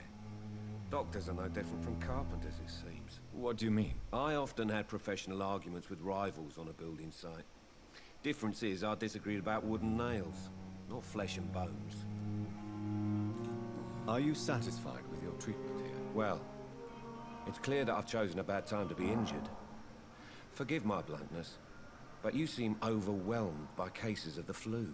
I won't lie to you about it. I'm afraid we are. Are you sure you don't want to operate yourself, Dr. Reid? I have the feeling you're very capable. And your colleagues seem to think so too. In other circumstances, you would be right. But for now, I don't think I can take on the responsibility. My apologies.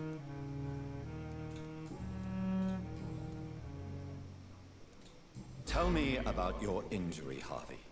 Why do you feel so guilty about it? My wife died because of me. And now I may lose everything because I've been careless enough to hurt myself. What an arsehole. How could your job be responsible for your wife's death? I was working a double. She went out to bring me a hot meal and got caught in a German bomb raid. You can't hold yourself responsible for your injury, Mr. Fiddick. Unless you tried to hurt yourself. Of course I didn't hurt myself. But I can't work until my arm is fixed. My children need to eat, Doctor. Tell me more about the death of your wife, Harvey. 1915. I was in the army. Building workshops for the Royal Flying Corps. Helen was happy I wasn't sent to the front. What happened? The Germans sent Zeppelins to bomb the construction site, but they missed their target.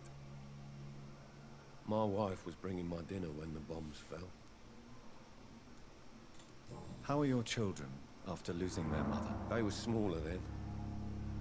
The only good thing about this is my Helen didn't bring them with her that night. I'm sorry for your loss. So many died during the bombings. I served in France and witnessed the carnage there. I would like to say that she didn't suffer. Truth is, I have no idea. I just know that I'm all that me kids have. Poor little bleeders.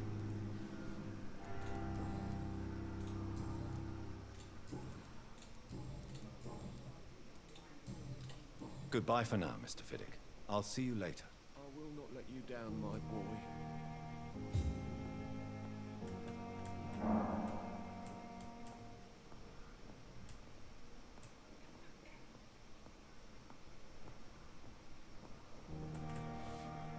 What can I do for you, Doctor? Oh, you're the same one. Thank you, Nurse Crane.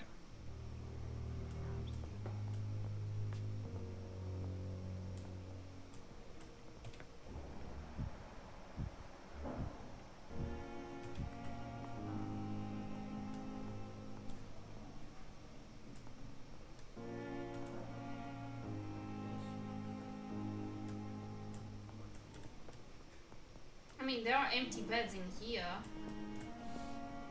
Good evening, sir. I'm Dr. Reid. I believe we're going to be colleagues. Reid? Yes, I've been informed about your arrival. I'm Waverly Ackroyd.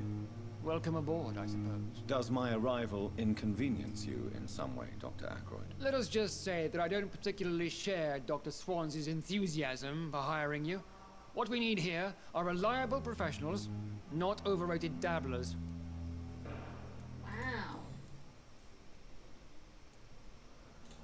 If you have a problem with me, Dr. Ackroyd, please feel free to tell me. Dr. Swansea has imposed your presence on this hospital without asking anyone's advice. The benefit of his position. But I don't agree with it. I know we've never met before, but I believe this hospital could use all the help it can get. You will agree with that, I'm sure. Oh, but I have heard about you, Dr. Reid. Of course, you can't say the same about me, since I have not wasted my time courting the press. There is no need for such animosity between us. Don't you think the epidemic is already enough to deal with? That is one point we could agree on. And that is precisely why I want to be sure that you will be of help to this hospital, instead of a burden. Since your tenure in this hospital is longer than mine, perhaps you can tell me more about this place. Let's just say I'm tired of the carelessness around me.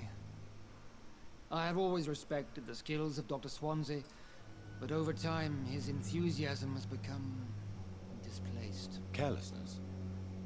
Exactly what are you talking about? We're here to save lives.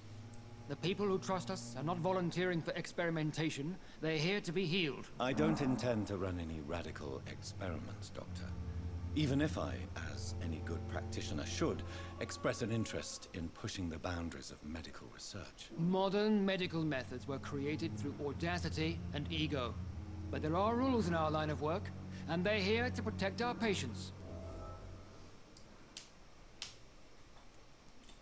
Tell me, Waverly, what do you think of Dr. Strickland's enthusiasm for his experimental research? Strickland is playing with his patients' lives for pride and glory.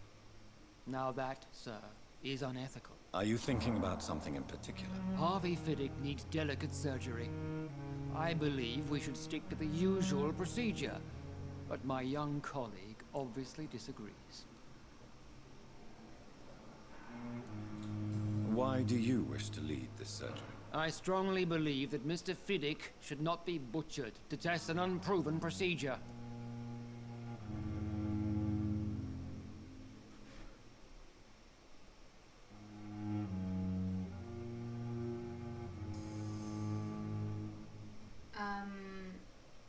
I don't know.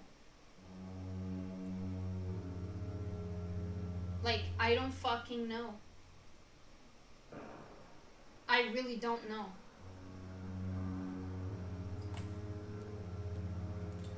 If you are going to lead this surgery, I'm trusting you to assume the consequences of your actions, whatever the result. I'm not the kind of man who runs away from his responsibilities, Dr. Reid.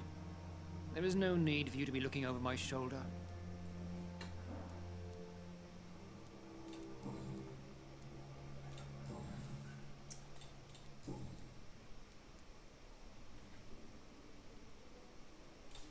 I don't know what you've heard about me, but I have already proved my value as a practitioner. I don't question your skills, Dr. Reid, but your motive.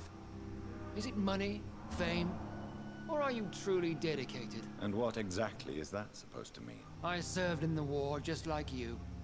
But unlike you, I did not use the wounded to play the modern sorcerer. Be careful what you insinuate, Dr. Ackroyd. I only want you to admit you used those men to improve your theories.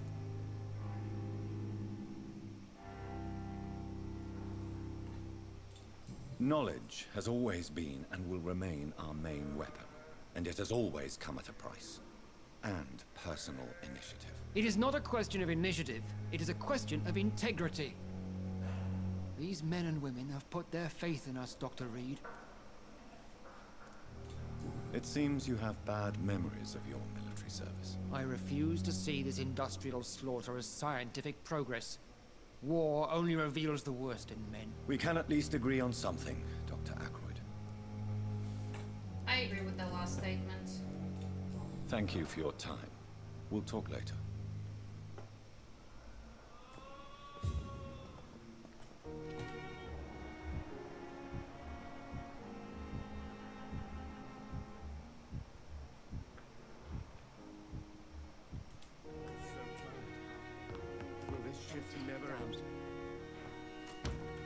It's locked, all right. What? Like the book. I never could keep it. Hold on.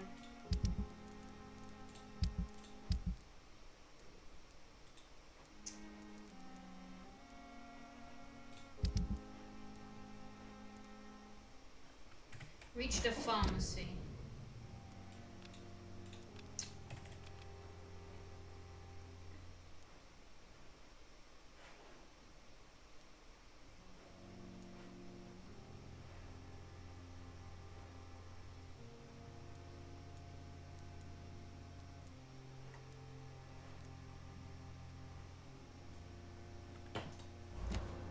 So there was a eavesdrop target, but I completely always knew the words to calm the children. fumble that to begin with.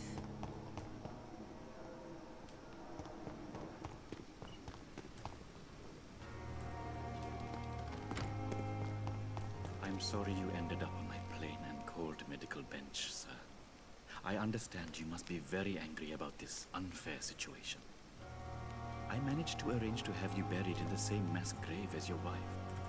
It's locked, all right.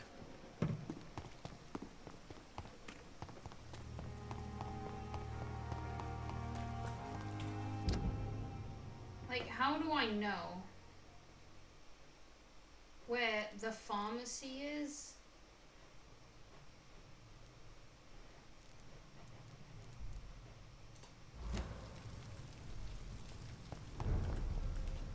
Crap.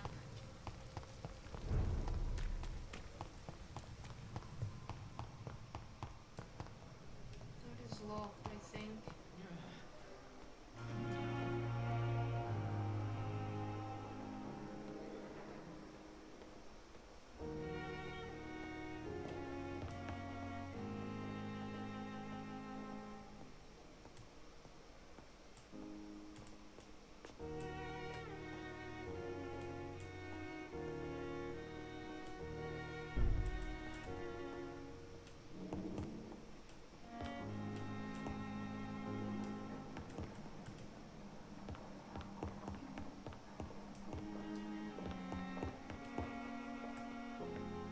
Swansea. Not now. Asshole.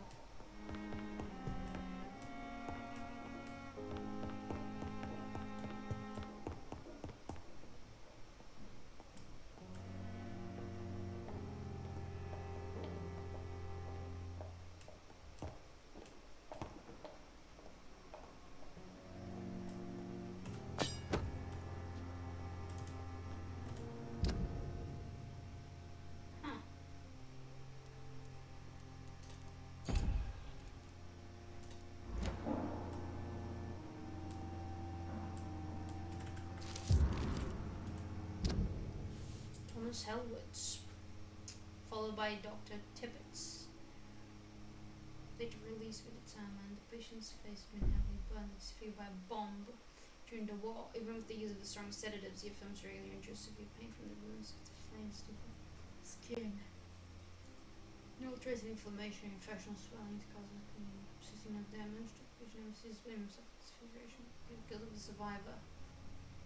Venom pain and physical punishment for not dying. His comrades. New hint on Thomas. Right, so I will want to explore that.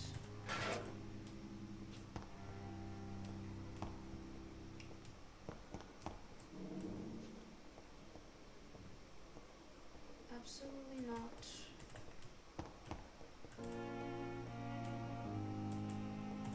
It's locked. Son of a... I just hate it that it's locked. And I get salty about it. I'm sorry. Oh goodness. Huh.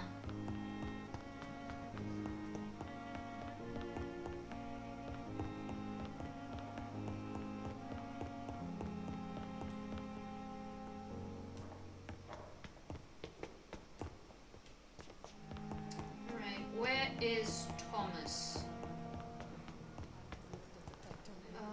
It has to be... That is Harriet. Hi. Good evening, Mr. Elwood. Evening, Dr. Reid. Oh. How close are you to Miss Horcroft? Are you aware that she thinks she is a vampire? To wait for her next nibble is the best reason to stay here. Every time she approaches my bed, she treats me like something tasty. A normal person. Aren't you afraid? She may hurt you if the game goes too far. She's quite harmless, I can assure you.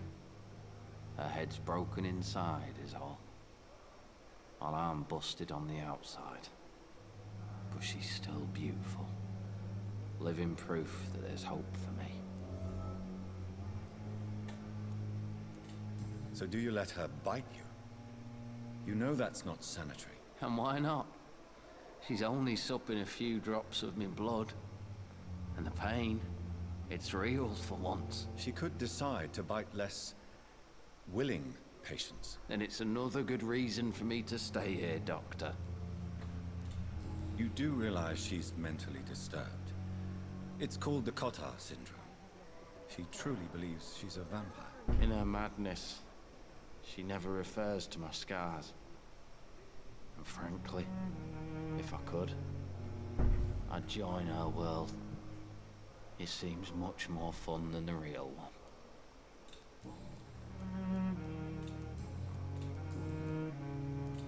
Why do you feel responsible for the injury, Thomas? What really happened? I wasn't disfigured by any German shells. It happened during my leave. It was an accident. Why lie about it? Come on. It's one thing to come back disfigured by the Germans, and it's another to get injured in an accident that could have happened to anybody. Reconstructive surgery has been very successful for some soldiers. I don't want to wear a bloody mask for the rest of my life. I'd rather stay here and just be forgotten. What the fuck? Tell me what really happened then. I went with a whore in Rouen. Dead drunk I was. The hotel was a shithole. There was a fire that night. Did you start the fire? Were you trying to avoid going back to the front? That's not uncommon, you know. No. It's just that I was asleep when the flames reached the room. The girl was long gone. Bitch never woke me up. Left me to burn. Why lie? Come on. Reconstruct. I don't want to wear...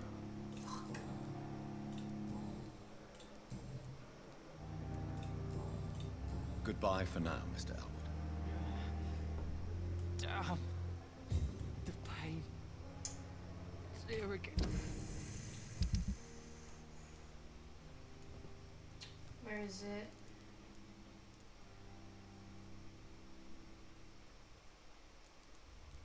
This sucks. Son of a motherfucker. Good evening, Miss Howcroft. I need blood, Doctor. Warm, rich, vibrant blood. Tell me, Thelma, why do you feel so attached to Mr. Elwood? Why him? I'm not sure, Doctor. I think we have a bond of some sort. We've both suffered so much. He's the only mortal I find interesting. Do you plan to make him a vampire too? Of course not. How could I inflict my curse on anybody else? I'm not that cruel, Doctor. Would you say you and Mr. Elwood are romantically involved? No. No, Thomas is a delicate soul. Even though he disguises it. But I am not the woman he needs. No, for I am a vampire doctor.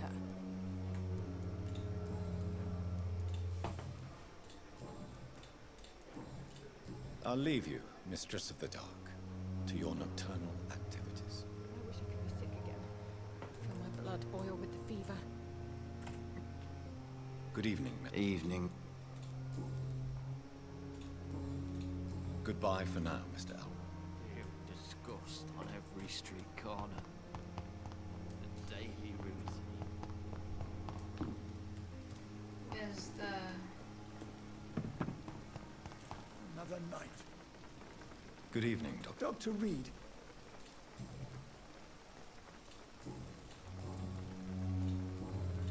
Goodbye, Doctor.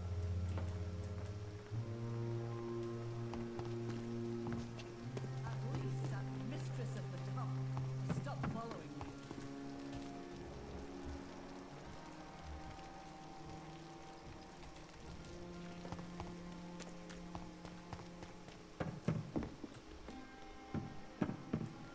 Where are you? Can I go meet him?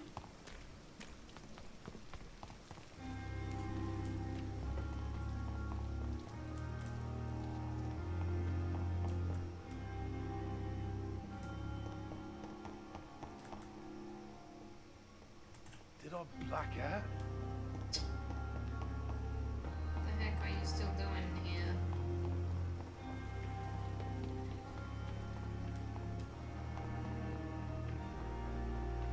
There you are. Good evening, Milton. Good evening, Doc.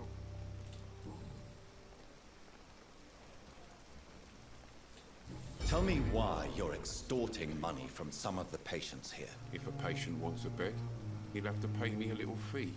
That's all. Where did you get the idea for such an immoral scam? Funny you should ask. The first time it was from a patient who bribed me to get a bed. It's only then I realized I could make a fortune.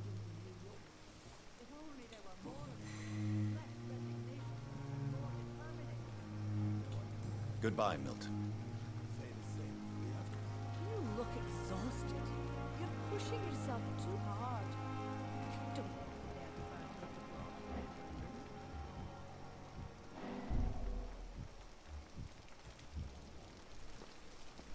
Good evening. Who are you? Goodbye. The lady.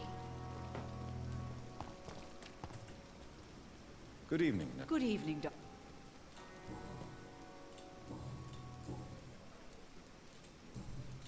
Goodbye, Nurse.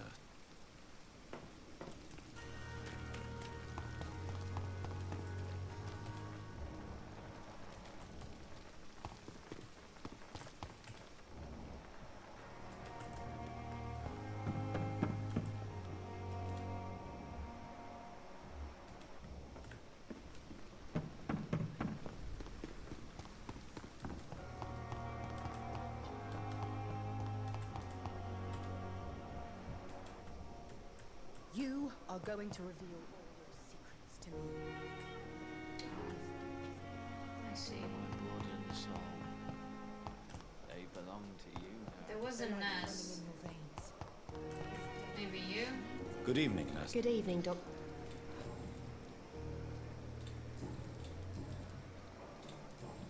Never mind. Goodbye, Nurse. Well.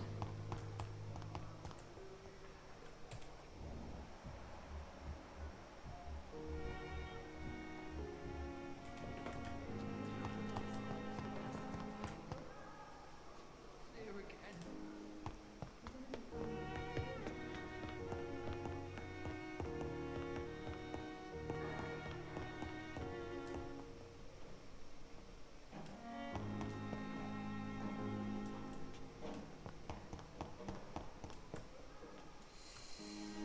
Alright, I'm gonna do this.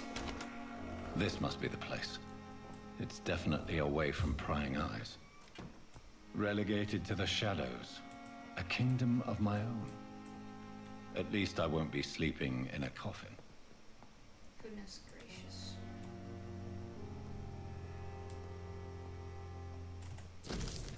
Article on econs.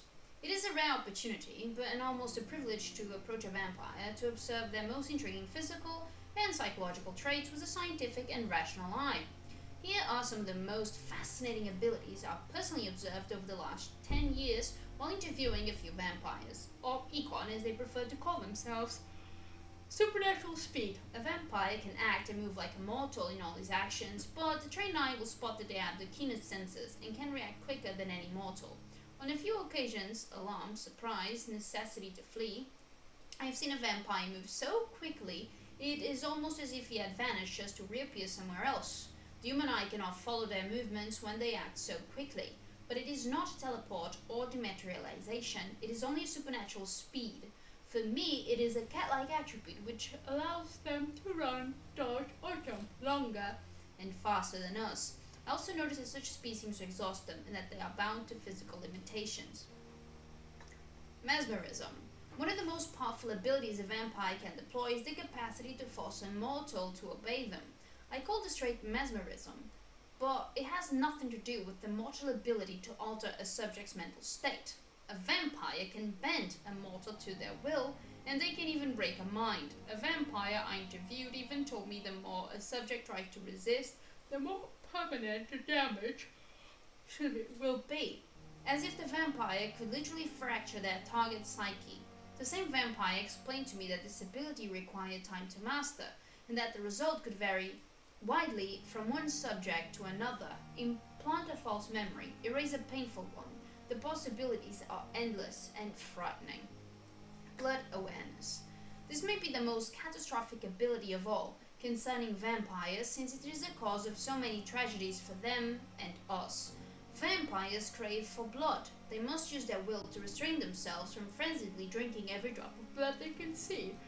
They need blood to function and to express their full supernatural traits. A famished vampire can be very weak, even if he cannot die of hunger or thirst. This urge, this need for blood, may explain why a vampire is so aroused by it. A vampire confessed to me that blood could sometimes blind him, since its smell and attractiveness can be so strong. When he focuses, a vampire can almost see blood all around them, inside warm bodies, through walls, or a supposedly clean weapon, etc. The same vampire even told me that he can't see if a mortal has clean blood or is ill. And so, oh god. And that in some cases he can even sense diseases, infected clothes, or even items in a room. If this is true, I could have so many medical applications, it almost beggars belief.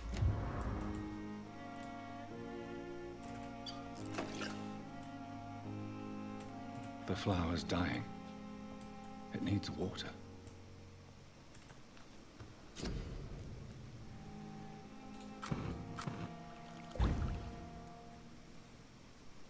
Oh.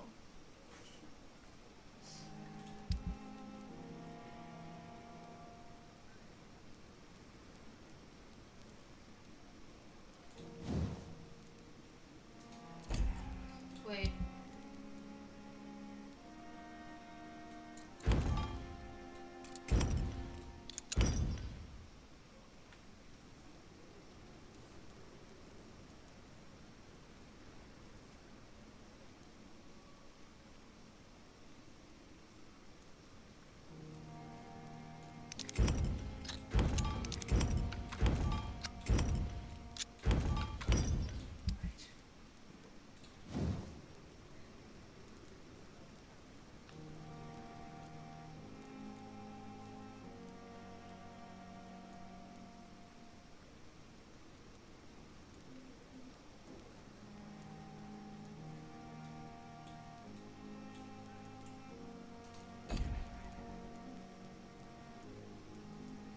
I like speed.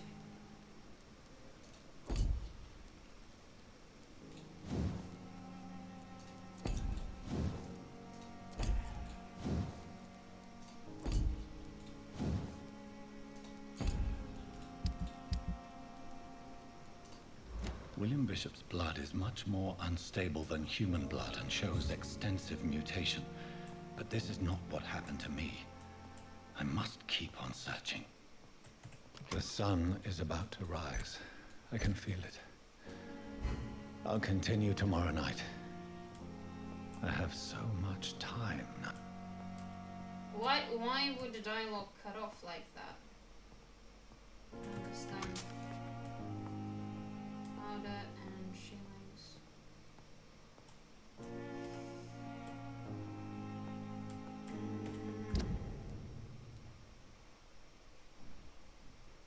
I just don't know where the pharmacy is.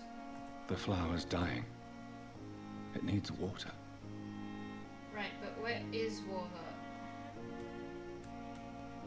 Here?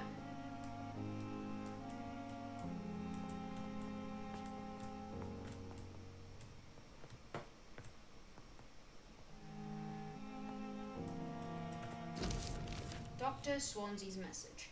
Dear Jonathan, I asked Nurse Crane to secure an office for you on the second floor. Please forgive the austere decoration, but Pembroke Hospital is not exactly the Ritz. Sorry to let you discover your office alone, but I need to sleep a little before going back to work. I'm just to be immortal after all. I also gave orders to let you rest and for the staff to never enter your room. You'll be able to sleep all day without being disturbed and work at night without raising any suspicion. I'm afraid the place is quite messy, but you'll be able to conduct your experiments here at your own pace. Also notice that there's an open window with a scaffolding that will allow you to enter or exit the hospital without being noticed. I imagine how awfully new and disturbing this all must be for you. Believe me, I've studied enough of your species to understand what you must now be facing and feeling. Be assured I'll do whatever I can to help you in this ordeal. Know that you're not completely alone facing it. I'm glad I met you. These are times we are all presently facing. I hope your future collaboration will yield great results. Welcome to Pembroke, my esteemed colleague. We shall talk soon. I have to go over some of my notes concerning what I discovered about Econ. Yeah.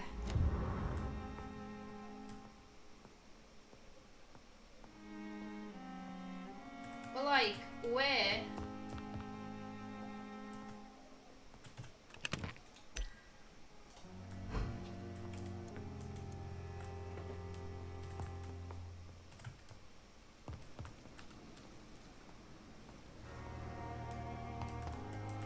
It needs water, and then I just fail on giving it the water.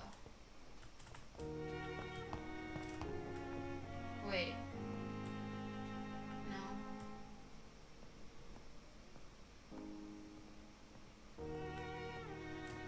Wait, where can I get a bottle of water?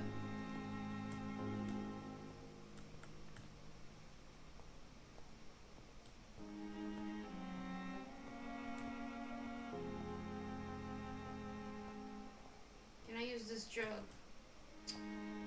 Crap.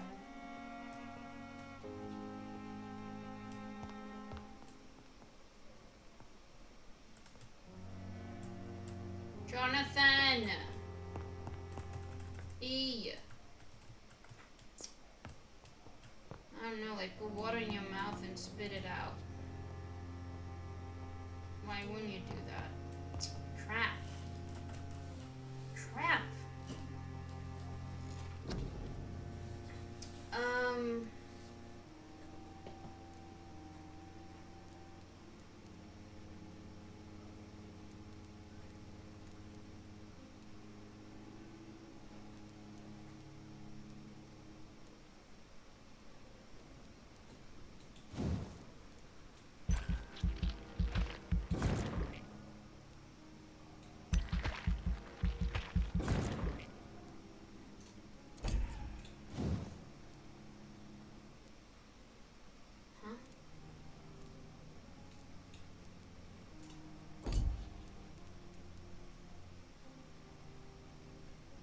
Oh.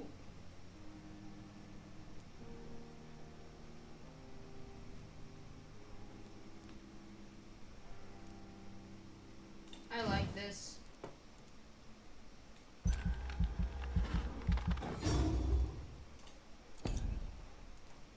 Yep.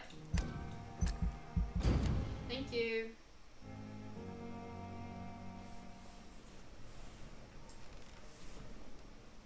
If I'm to stay here until my research is complete, I'd better learn to hide my true nature from the mortals. But what about my thirst for blood? Alright, I am gonna end the episode right here. I'm having a lot of fun. Is the plant dead? The flower's dying. It needs water. Just fucking... I don't want to make wait, Doctor. My patience will God damn. Hurry now, Doctor. It's freezing. Yep, I really don't know where the pharmacy is. But yeah, like I said, I'm gonna end the episode here. Thank you so much for watching. I really appreciate it, and I'll see you soon.